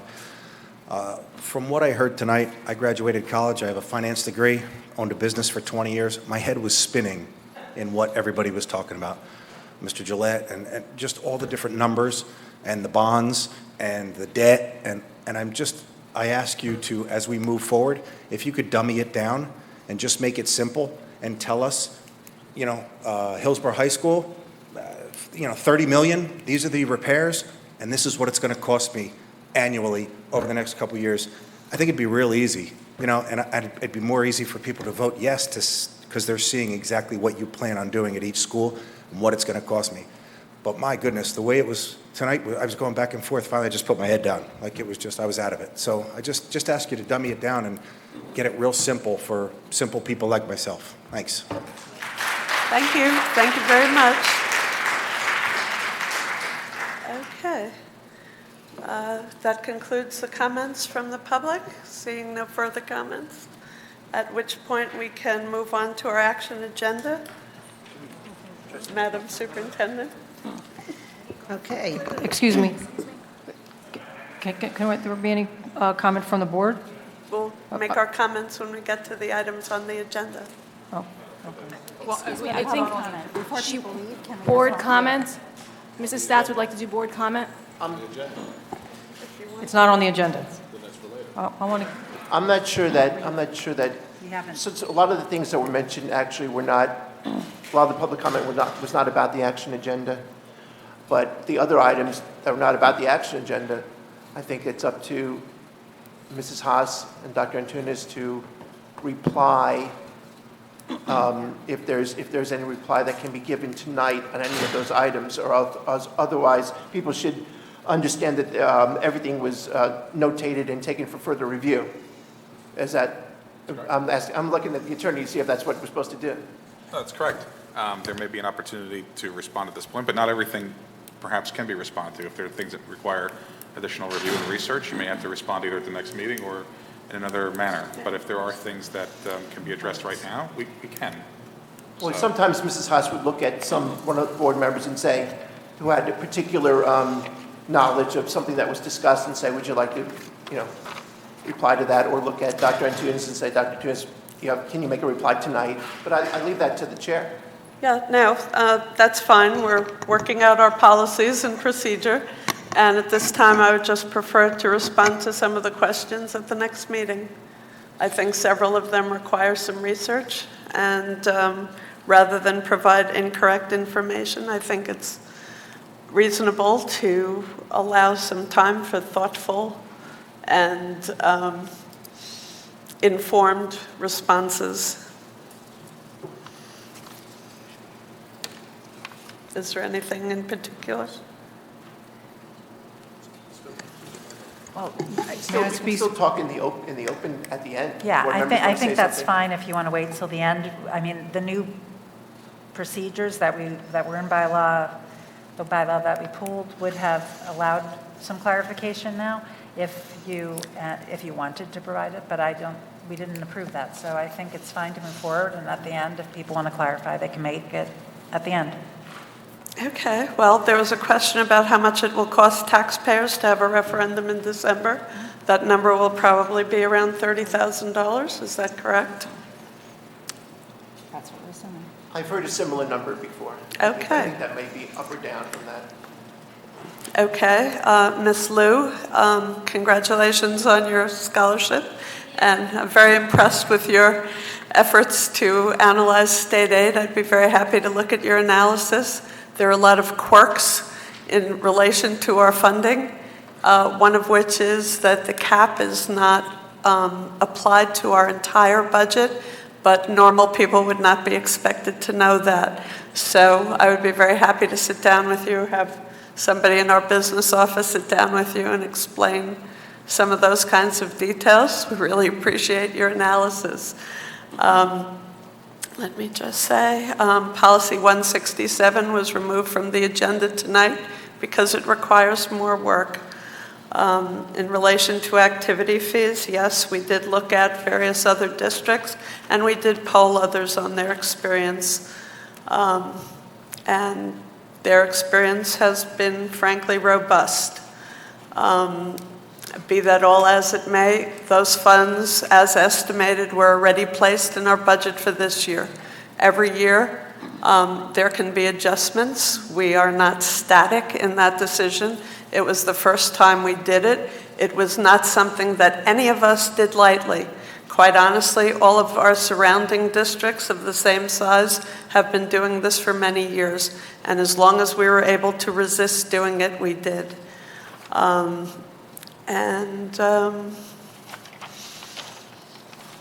That would be just about it.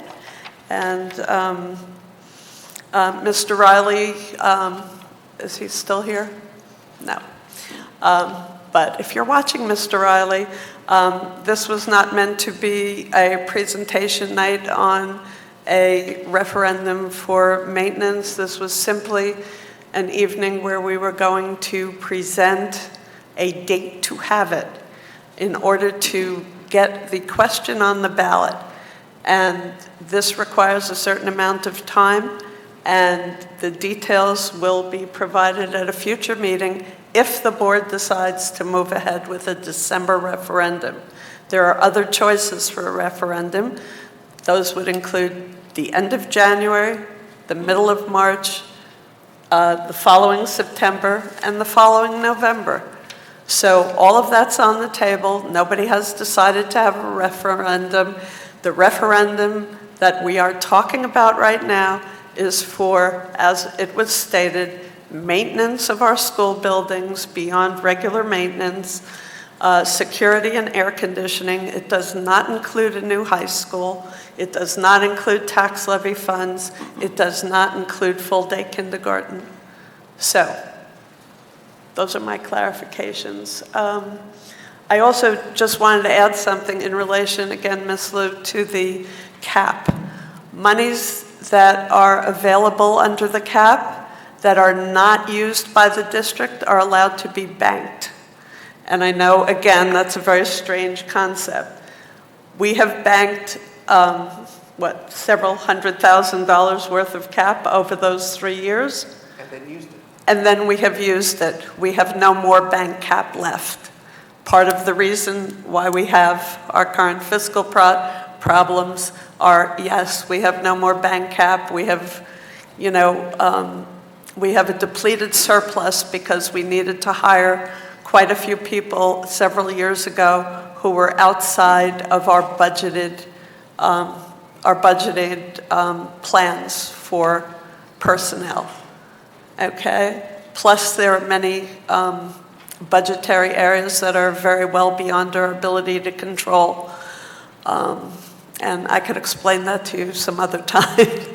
But very happy that you took the time to look into all of that, and we appreciate your insights on that.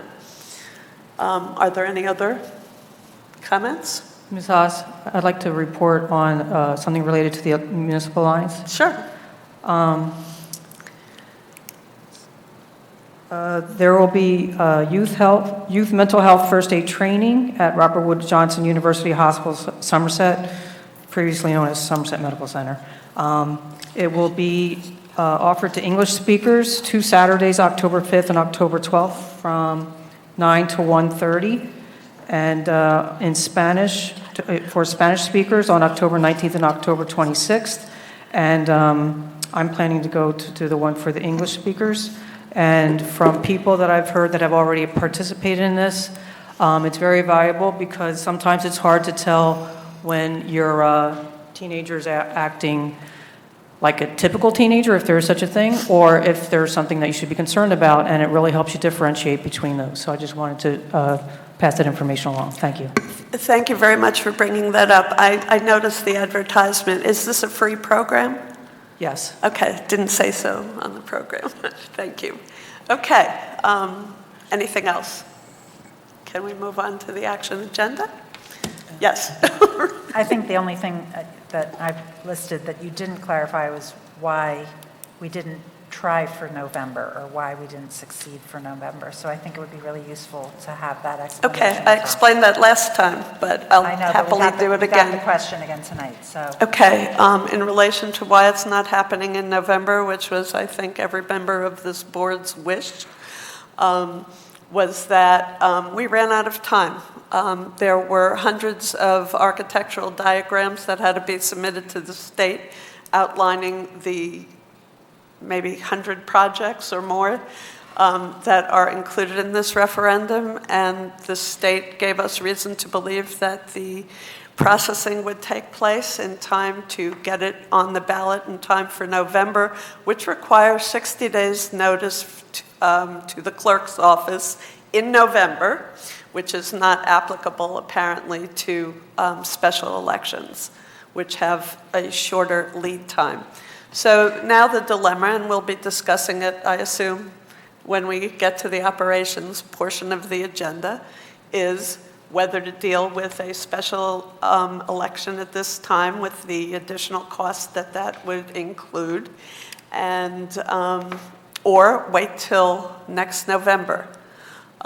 December is a very, very short window for informing the community, and as you can see, we have an acting superintendent. We have, at this moment, a assistant superintendent for curriculum who's like splitting herself in half.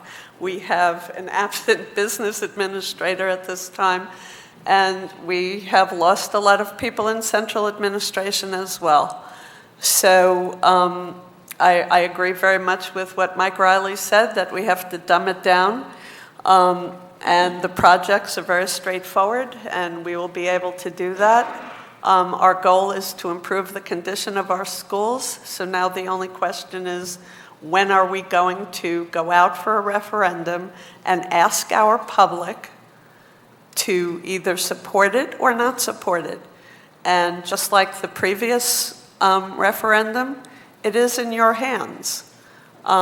We are putting the question out there. We've had a consultant look at all of our buildings and see what are the priority projects that need to get done. They've given their best advice. It's been reviewed by our district architect. He's given his best advice. We've spent a lot of time in committee meetings going over all of these things. And again, we'll put it out there, and the public will either vote it up or vote it down. But this is not something that we can pay for out of our regular operating funds. So therefore, we need to go into debt. But the bottom line is, as it was presented before, the interest rates are very good, and we're coming off of previous debt. So we're in a better position to do this now than we would have had we needed to add this to the current debt. That is our concept, and you could tell us whether or not you agree or disagree. So we hope you will turn out to an election no matter what time of the year it takes place. Madam Are we President, good? I have a question. Yes. If we, as board members, vote, let's say we said yes, does that mean as far as the date? I'm talking about the date they talked about. Can we refer this to the action agenda? February, March, November. This discussion is part of the action agenda, so why don't we? My question is, if we voted yes, would that tie us into a December, or you said we have the choice of a date? We'll discuss that under the operations portion of the agenda. Okay, or abstain. We can withdraw it. It just reserves the date. If we vote yes, it reserves the date. We can withdraw it. It's not, but we'll talk about more when we get to that item on the action agenda, I assume. Yeah. It reserves the date of December. Okay, that's all I wanted to know. All right, thank you. I guess we're talking about a positive or a negative. We could be reserving the date, and unless we do something, we're not going to be able to get that date. But even though we reserve the date, we could still withdraw it. okay? But once we pass a deadline, we can't do it. So that's why we have a need to do something tonight in regard to reserving that date. I understand. Okay. But you can also do it next year, is that correct? We could do it 10 years from now. Okay, I just wanted to. Yeah, all options are open. No decisions have been made. I think we're all very disappointed that we missed the November deadline, and now the question is, do we wait for another year to do it during a November election cycle, or do we get our schools fixed up? So, you know, there are pluses and minuses, and I suppose we'll debate that. Yes. Can I just clarify? The question that was asked was, why did we not do this in November? The answer, I want to clarify, because you say we missed the deadline. We submitted everything in time, as discussed by the state, for us to get the letters, the PEC letters, to be able to move forward in November. We did not receive the PEC letters in time. That is the answer. Everything else that we're discussing is part of our Operations Committee agenda, which we will discuss when we discuss the referendum. But the answer to the question, which is what we're supposed to be doing now, clarifying, is that we tried for November. The state did not stick to their promises, and so that is why we are evaluating doing it in December or later. Correct. So everything, so now if we could move to the action agenda, I think we can talk more about the referendum when we get to that part. Works for me. Action agenda. The superintendent recommends that the Board of Education approve the education agenda as follows. A motion to approve travel-related expenses, a motion to approve field trip destinations, and motion to approve overnight trips. Okay, I'll take a motion in a second on items 10.1 through 10.3, please. So moved. Thank you. Second. Thank you, Ann. Are there any questions or comments about the education agenda? Going? Take a roll call. Sure, Ms. Eldridge Howard. Yes. Mr. Gillette. Yes. Dr. Harris. Yes. Ms. Maroon. Yes. Mr. Pulsifer. Yes. Dr. Sasan. Yes. Ms. Stats. Yes. Ms. Trujillo. Yes. And Ms. Haas. Yes. Motion passes. Okay.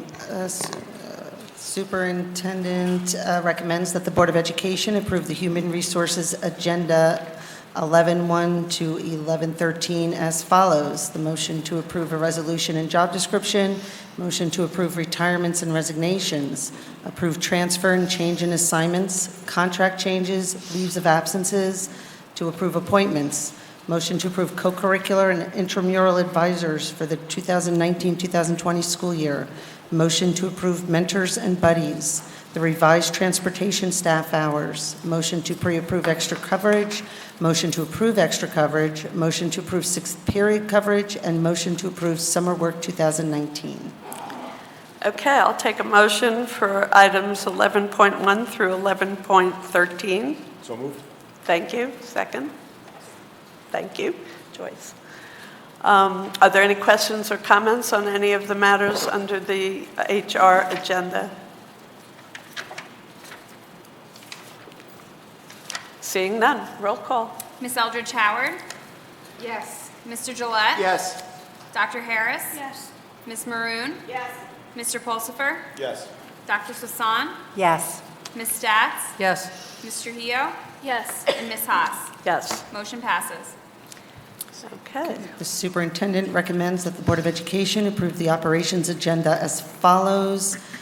Motions 12.1 through 12.5. Motion to approve resolution authorizing certain actions in connection with a proposed school facilities project. Motion to approve monthly bills. Motion to approve monthly financial statement. Motion to approve bylaw for first reading. I'm sorry, that one was removed. I apologize. Yes. Sorry. And motion to approve policy for second reading. That would be subscription busing, nothing to do with bylaws. Okay. May I assume that we want to pull out item 12.1? Yes. Okay. So I will take a motion for 12.2, 12.3, 12.5. So moved. Thank you, Greg. Second. Thank you, Ann. Are there any questions or comments on any of those three items? Seeing none, I'll take a roll call. And Sure. go back to one afterwards. Miss Eldridge Howard? Yes. Mr. Gillette? Yes. Dr. Harris? Yes. Miss Maroon? Yes. Mr. Pulsifer? Yes. Dr. Swasan? Yes. Miss Stats? Yes. Ms. Trujillo? Yes. And Miss Haas? Yes. Motion passes. Okay. Now I will take a motion and second for item 12.1. So moved. Thank you, Greg. Second. Thank you, Lorraine. Any questions or comments on? I'll go first? Get a shot at it? All right, so about reserving the date for December. The next date after December is a full 7 weeks. It's not just like in January, a month from now. It's almost 2 months. To have a referendum in January 28th puts us in jeopardy of having the complete specs done. I'm going to look over at Mr. Wozni, if he's still here. I think that's correct. It might put us in jeopardy of having all the specs done up to the level that we need to bid these projects so that they could be completed during the summer. Okay, that's why the December date is better than the January date, and then March date is too late. You would really, after December, you really have to think about all the way next year to November. The timing is good in December. The buildings are okay. In fact, they look great at the start of the school year. We had very good reports, but we know there are issues. If we're talking about next November, then you're talking about bidding the projects at the beginning of 2020, and then not even starting them until the summer of 2020, and 2021. Yeah, 2020. Yeah, 2021. Right. Not some 2020. Yeah, right. I'll be like 100 years old. First of all, that's a long time from now. I can't even think about how long that is before. And this is it's just not just one summer. We as Mr. Wozni has reported, this might be over a period of a couple of summers so that we don't interrupt students during their education. You know, we try to do as much as we can this summer. This might be a couple of summers. The buildings need work now. So that's my comment on it. So I'm going to be in favor of having the referendum in December. Okay. Any other comments? Yes. Joyce? I have no question about the building's infrastructure. I've been in the buildings, some of the buildings, and I know there's lots of needs, replacements and upgrades. However, for me, it's first things first. And what bothers me the most right now is the teacher's contract. And that's why I'm hesitating. I've been in a job action before. I was a teacher in a job action. I was a principal at that also. I know the effects it might have on children, on the teachers, on the community, on the Board of Education. And for me, it would be a priority to get this contract settled, and it's hard for me to sit here. And as much as I know we need all of this done, the work done in the buildings, but for me, I find it's a priority for these. I feel like a cloud is hanging over our board right now. I think we need to prioritize at this moment in time. Lisa? Yeah, I also want to piggyback off of what Joyce is saying as well.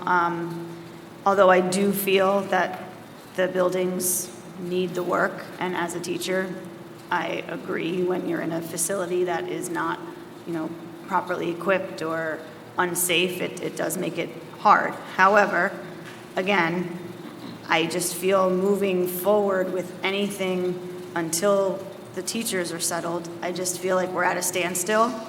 I feel that if we don't have their support in this referendum, we're not going to get the public support. And our community climate right now for us is, it just seems very negative.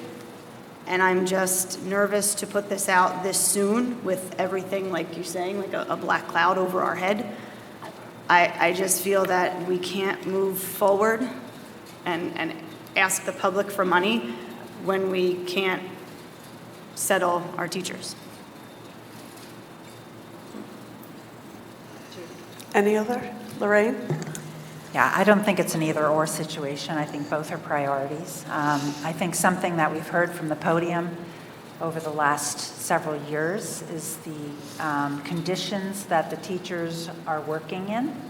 I think moving forward with this in a timely way and doing it in a positive communication. I think there's so many reasons to move forward with this. I mean, the low interest rates, which are not guaranteed for another year. In fact, every news show that I listen to talks about the possibility of rising interest rates and recession.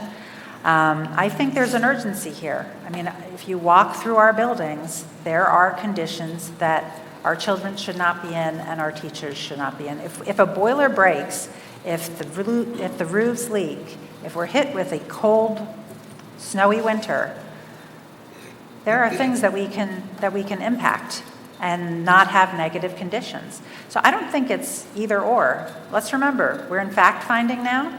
Unless something changes and somebody presents us with a proposal that we didn't know existed, a counter-proposal, then it's going to take 9 months for us to get a fact-finder.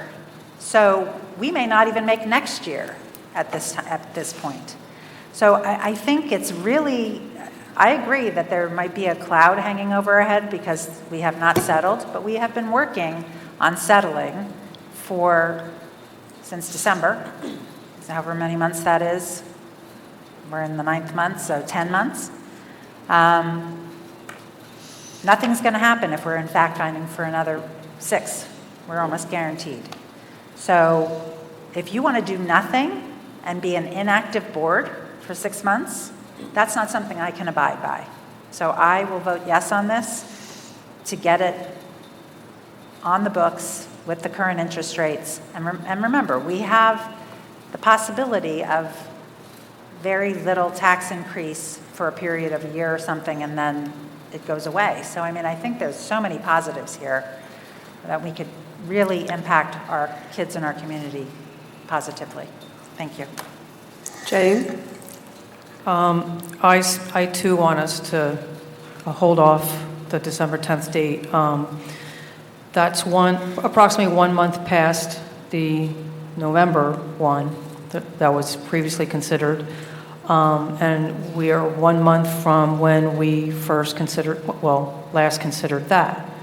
And at that time, we said we don't have enough time to educate the public, to communicate and come up with a good plan to have the public become aware. So we're still in the same boat as far as that is concerned. I'm not sure if we have enough time to really do a good job sharing the information with the public.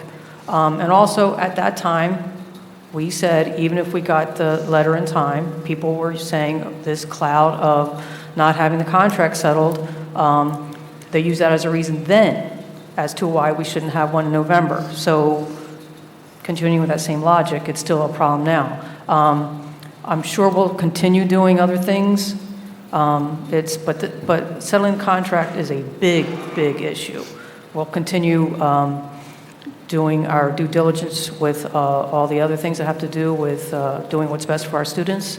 But I want a big part of our focus to be related to settling the contract. And there's been problems with the infrastructure for years. So those of us that are concerned are not for having the December 10th referendum. We're not against the idea of the referendum. We certainly support repairing, making all the necessary repairs and having AC for everybody and improving security. It's just that we want to make sure we have a good chance to have this pass. So for that reason, I'd rather not have it on December 10th. Jean? So I'm not going to repeat what Joyce, Lisa, and Jane said, but I agree with them fully. Thank you. Come back around to me. Okay. Chris? I didn't see you, Chris. Got to do everybody once? I didn't see Chris. I wholeheartedly agree that settling the teacher's contract is a very high priority. I find it hard to believe that this administration and this Board of Education can't focus on two things at the same time. So I find that as a reason to not do this. Frankly, to me, that's an insult to our administration to suggest that we can't handle actually working on two important priorities at the same time.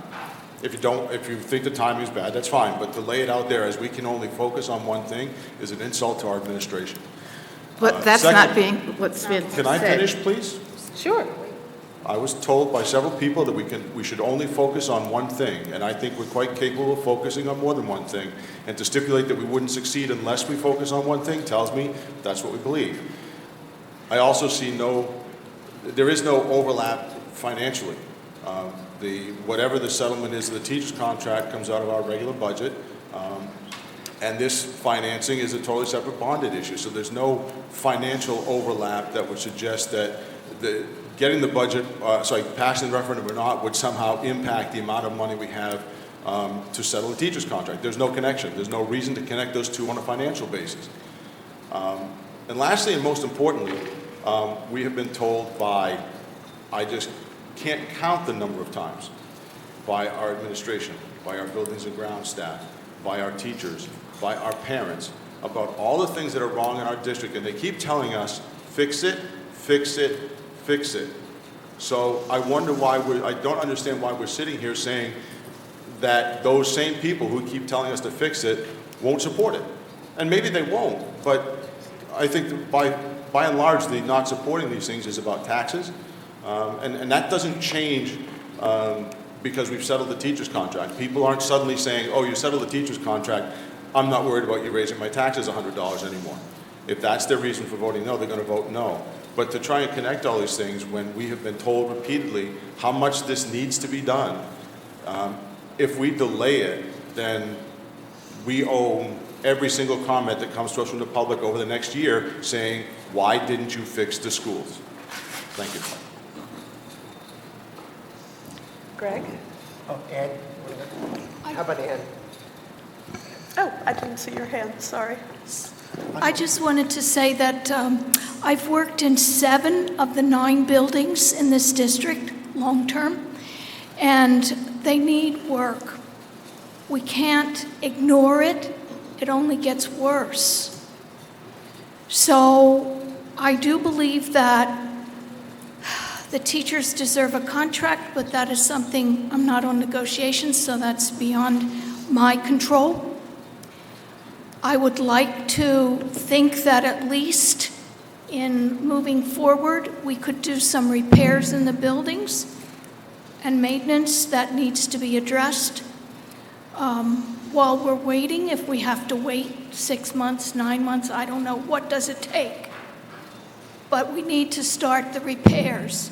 So at this point, I wanted to ask, if for some reason a referendum would not pass in December, could we go out for a referendum again in January or March?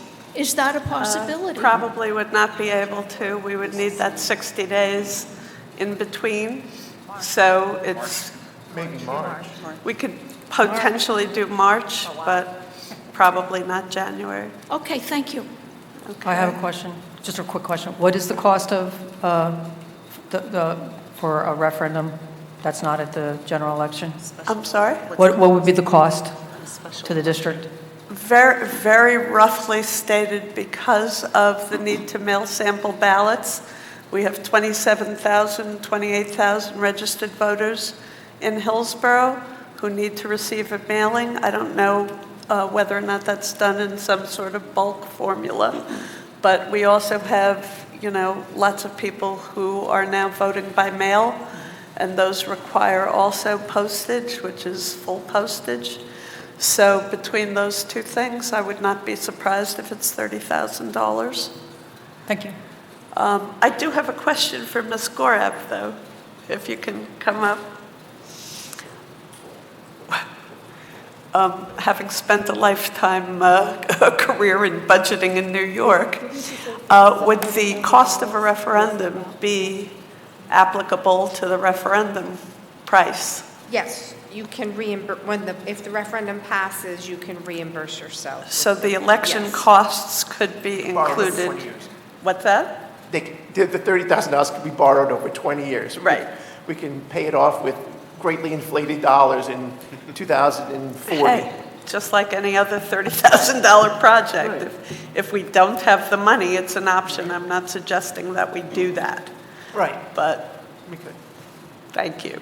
Yes, Greg. All right, so I appreciate the comments from board members about this, but I just do not understand the logic where we're going to say, sorry, teachers, custodians, support professionals, we couldn't get together on a contract. Oh, and by the way, instead of waiting maybe a year to have a classroom without leaks, with air conditioning, we're gonna wait 2 years now. No contract, and 2 years with a crummy classroom. Hey, where's the logic in that? Let's try to do what we can do. The contract will take care of itself. We're gonna get fact-finding, whatever you guys are doing on it, it's gonna work out. But let's do this while we can do it. That's my final word on it. Yes. Okay, no, I agree. I'm starting to see the difference again, because I'm not on negotiations, so I'm not quite sure how all that works. However, I am unsure why we couldn't do January, because if we were able to meet the 60 days for December, we're not able to do January or March. Or March. Yeah, so, Mr. Wozni might want to get up and talk about the realities here, but it's about being able to do something next summer. Well, that was the thing. I wanted to know, I wanted to see if we did January, if we could, if that's a possibility. If that gives us time to use the summer. March. But if we did March, would we be able to start work immediately? Yeah, the further you delay, it starts to impact the bidding process and construction. So, November would have been better than December. December, I think we can still get a lot of work done for next summer. My concern is that we're talking about doing a lot of roof work and a lot of site work. And to do both of those things, the first thing that we would do once we had an approved referendum is we would have survey work done on the sites. We'd be doing closer surveying work of the roofs, some geotechnical work of the sites, and all that you need good weather for. So if that's happening, I think you have a better chance of that happening in good weather in December than you are, and again, we're talking early December versus late January.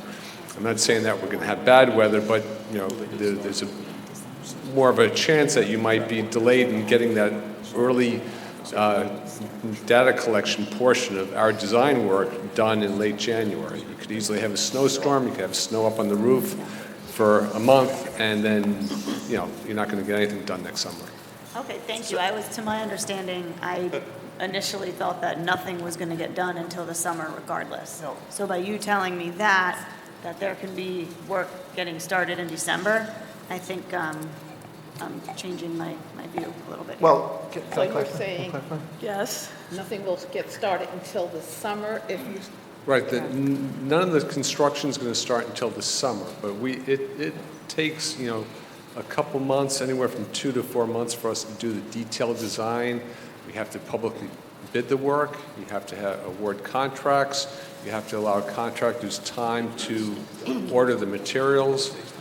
Even before they order the materials, they submit shop drawings to us and submittals to us that we approved, and then they order the materials. So there's a number of steps that have to take place after the referendum before you can start construction.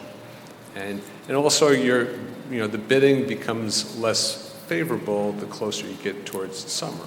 It's better to be bidding this work, earlier, after the referendum than later after the referendum. Correct? Yeah, so let me, okay. Go ahead.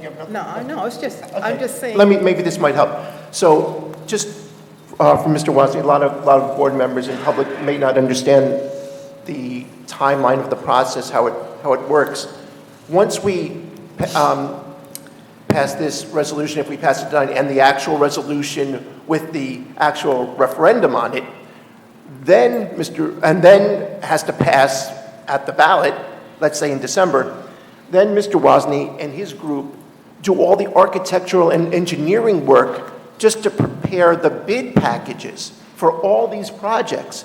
And then the contractors, at some point after that, like in the spring, they bid on the projects, what they think they can do. So it's a competitive bidding process. And then it starts immediately after that. If you get to January 28th, he's not going to get up on the roof at this school or wherever until after January 28th. They're first going to start then. That takes some time. And to prepare all of the things they need to do to put these bid packages together. And then they get distributed out to anybody that wants one, and all the contractors. And then we have a date when you open the bids and find out who's the lowest bid. And, once you start to January 28th or, March, we're talking about January 28th, I think what you're going to get done this summer, I don't know. But March, definitely nothing will get done this summer, pretty much. Is that correct, Mr. Am I on the right track, Mr. Right, Wozni? it depends on the type of work you're talking about as well. I'm talking, roofs and the site work because those aren't long lead items, in terms, as compared to mechanical work. Even if you had the referendum in November, we probably wouldn't be doing too much mechanical work because, that equipment, you have to order it months ahead of time. And again, the contractor will not order it until they have a contract with the district and the architect approves all their submittals to us, so that, we're really not, in any scenario, we're probably not talking about doing mechanical work next summer. So we'd probably be focusing more, on the site work. That'd be paving, concrete work, roofs. There's probably other things we can do next summer and then complete a lot of that mechanical work the following summer. And that's also what we've budgeted for as far as in terms of developing our cost estimates. We developed our cost estimates based on a late 2019 referendum. The longer you push out the referendum, you have to start building escalation into the costs. So that's another thing to factor. Yeah, I think we need to remember why we're here. And once again, as we've said many times, we're here for the kids, we're here for our staff. We need to get the buildings fixed up. This is something that nobody disagrees on. We need to get the buildings fixed up at a time when it doesn't interfere with school. I've been on this board when we've had to do roofing projects when the kids were in school. And we had to do windows, and we had to do lintels, and we had to do sidewalk. It's not pleasant, it's impossible to have roofing work done with all of that banging. For anybody who's had it done in your house, it's maddening. So the point is, the longer advance time that we have for the planning and scheduling and bidding out of the projects, not only do we have more rationality in what we're doing, but we can also likely get better prices. As you all know, if you've had work done in your house, better to bid it out in January than to bid it out in the spring. Is that a fair comment? That's pretty fair. And there are limited contractors in this area, and we want to get the best work. And I just think that the more time that Mr. Wozni has to schedule everything out and move everything ahead will be advantageous to us price-wise as well as getting the work done. We need to improve our schools. And, like everybody else has said, I'm very concerned as well at, the current atmosphere in Hillsborough. But I honestly hope that the teachers will support this. It's for the school buildings that they work in. And I hope everybody can separate the two issues because it's important for us to get the work done. Yes? Yeah, thank you. I just want to say thank you for clarifying. And And thank you for answering all my questions, because I really had no idea, and I feel a lot more confident now in my vote. And I really do hope that it does get supported. I have a comment. So I wanted to address Chris's comment that we can't do two things at once. Actually, it's actually not two things. We have four things that I see that are upcoming. This referendum, the contract, our superintendent search, and then our budget for the 2020 and 2021 year. So for me, this is I think for all of us, it's a very difficult decision, but I still come down on the side that I don't think December is the right time. To address, I think, Joyce, your comments about the two dates, there are 49 days between December 10th and January 28th. So in fact, we actually could, if this board decided to move forward with the December 10th referendum and it failed, we actually still could go out again in January 28th. We would just have to, I assume, make a 60-day notice to the county clerk saying that we want to hold January 28th also. No, but it would be the same question. So what you're suggesting is to reserve January 28th before the election is even held? Correct. I don't know if the county clerk would accept that, and I will tell you why. Because when you adopt a resolution and you give the 60 days notice, one of the first publications is 56 days before the election. So 56 days before January, I think it was 29th, a mail-in ballot notice would have to be published. And I'm thinking that the county election officials might think it a little confusing to have a mail-in ballot notice for a January 29th election prior to the December 10th election being held. It would create voter confusion, I think. So may I please just, thank you very much. Yeah. That does make sense. I was trying to figure out some creative ways. However, that kind of touches on my next point, thank you, is we are the Board of Education. We spend a lot of time on this, and I think we suffer from the curse of knowledge. So have you guys ever heard of that term, curse of knowledge? Basically what it means is we know what's going on. We know that this referendum is for infrastructure. We know that it's for our schools, building, mechanical, et cetera, air conditioning, security. But there are people in the community that think, oh, this is a high school, or oh, this is full day kindergarten. They don't even know that it's going to exist, or that it's going to happen. So we assume that because we are so versed in the details of this, that everybody else is. I can tell you from conversations with neighbors and friends that they still think, they're asking, where's the November referendum on the high school? And these are friends who are very active in the schools. They have kids, they go to PTA, HSA meetings, they pay attention, and yet they are still asking me these questions. So that, to me, means that there are many other individuals in the community that have no idea the mail-in ballot or the sample ballot will come again, and they will say, what is this? I don't know.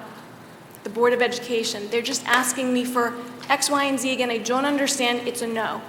I don't want to waste the money. I do think that this referendum is really important. I support it. I just think the timing is not the best. Yeah, optimal. It's not the right time. I think we really need to build community support and community trust in this Board of Education. And I said that at the July 29th RVCC meeting. We need to rebuild trust. Yes, Lorraine. Yeah. Just, if I could, just a piece of information, before I get to, notwithstanding the county clerk's potential confusion about two ballot questions, there's no way we could do it because the next board meeting after that potentially failed referendum on December 9th is December 23rd, and there's no way we would meet any of the calendar requirements for the January referendum. So even if the county clerk would let us have multiple mail-in ballots, we won't have time to take that action. Actually, that December 23rd date will likely change or get canceled because there is no school that day. Okay, well, Yeah, the so- point being, there is no meeting for us to take action to do Yeah. that. I do want to, just one more follow-up question. I understand that the district, the community may not be that well aware of what we're doing, but the reality is, if we can't put together an explanation that people can understand by December 9th, let me finish, please, then we aren't going to be able to put something together when all the people are gone over the holidays and everywhere else, and then we're trying to explain only in 2 weeks in January. If we can't get it right in December, we're not going to get it right in January, and I don't see how saving that time actually increases our odds of passing. Thank you, Chris. Lorraine? Yeah, I'd like to call the question. I think we've had sufficient discussion to do that. So can I call the question? Is Yes, there you a can. second? Second? I'm not sure if one spoke. Doesn't matter, she called the question. No, wait, Can I just say one more thing? that's not what call the question means. Vic? I I don't want to stifle anybody if it's something new, but I think we were hashing over the same things over and over and over again, so I would, is it something new? I'd say it's new. Okay, well, I have one more comment. Yeah, please. Okay. Well, what I'm concerned about is because of the public perception of the board right now, and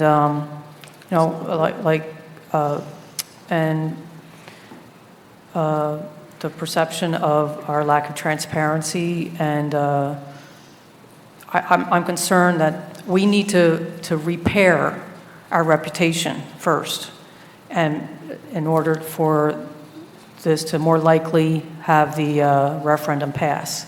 And it's for that goal. I want the referendum to pass. I want it to be successful. And between, repairing our reputation and the amount of time we have to communicate to the public, that's what my concerns are. Thank you. I concur. Yes. We have a vote to have a roll call. Ms. Eldridge Howard, Abstain? Mr. Gillette, Yes. Dr. Harris, Yes. Ms. Maroon, Yes. Mr. Pulsifer, Yes. Dr. Swasan, Yes. Ms. Stats, No. Mr. Hio, No. and Ms. Haas. Yes. Motion passes. So, thank you very much to our professionals. We've hopefully provided you with instruction at this point, and we've got a lot of work to do.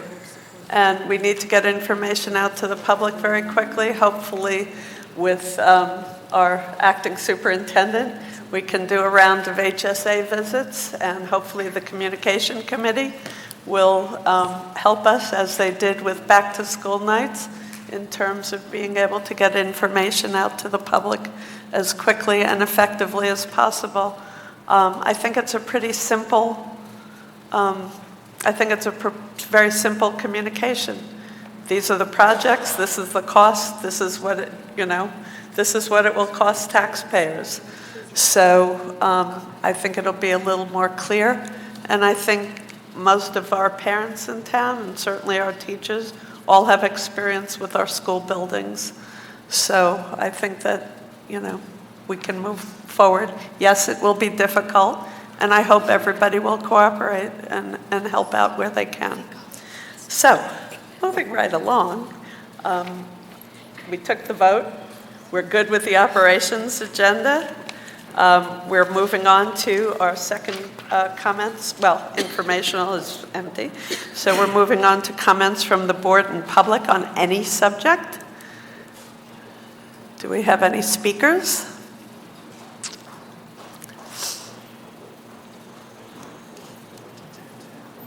Good evening. My name is Carrie Thompson. I live at 413 Ernest Drive. My son is an out-of-district student, and for you, he is one student of many. But for me, he is my entire insight into the school goals. And to the best of my understanding, transportation, it goes from Hillsborough to Somerset County to mystery. And there's a lot of degrees of separation. And there's no communication. There's no postcard saying when the bus is coming. There's no phone call. Every year when school starts, we just go out there and stand there and hope we didn't miss it. Well, this failed for me on Friday, September 6th, because my son didn't come home. And I had to call 911 to find out what was going on. And I don't think that's acceptable. No parent should have to have no idea where their child is and have no information of what bus company is transporting them. And I'm sorry that this year there's so much other things going on with transportation that they have a lot of parents to accommodate. But for me, I couldn't get a hold of anybody. I had nobody to call but the police. And I think this needs to be fixed. And I'm sorry I'm so emotional. But that was Perfectly a horrible day understandable. for me. And I just want to say that Hillsborough Transportation, I know it's not their fault, but they're working with Somerset County. And every time I call, they say, they'll come, but we need information. We need to know who those bus companies are, how to reach them. And anything you can do to be our partner would be appreciated. Thank you.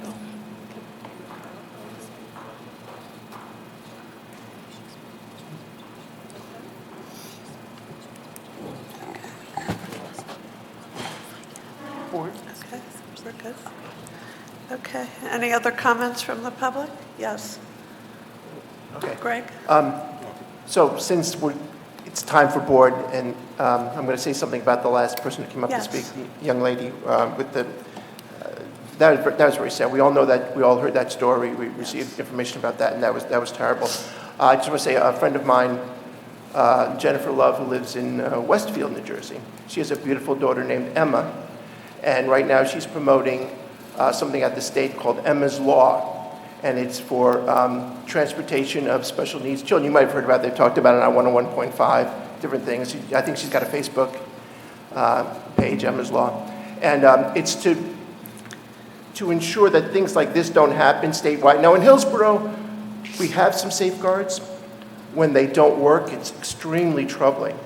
And the coordination between our transportation and the actual contractors is always, there's always some grit in there. It's not as smooth as it should be all the time. And I know Ms. Bennett works on that, but I think any additional light that can be shed on this, maybe because of this, my friend's work on this law statewide, and more recognition about the problems that you have with transportation of special needs kids. I think it's an issue that deserves some thought, and I know we're working on it here, but anything else around the state that talks about it can help us too, because our contractors will see that and they'll maybe tighten up a little bit.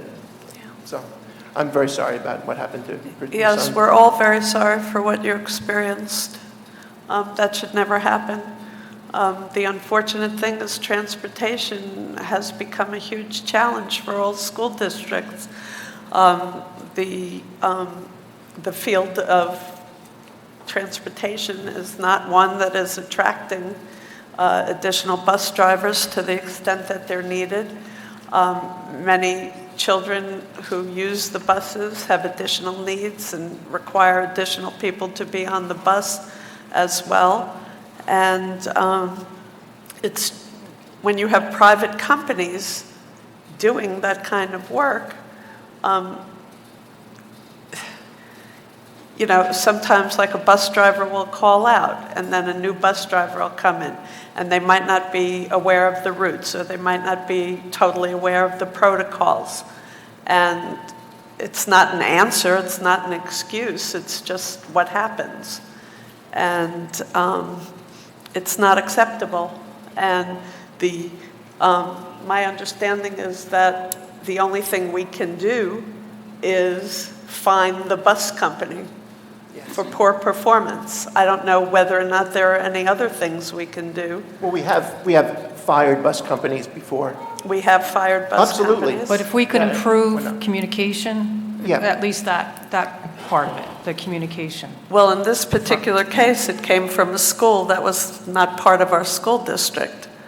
So when a situation like this happens and everybody at that other school district has gone home for the day, how do you assure that communication? I was going to say, do we have a list of all the bus companies, like, on our transportation website? And they're like the main number?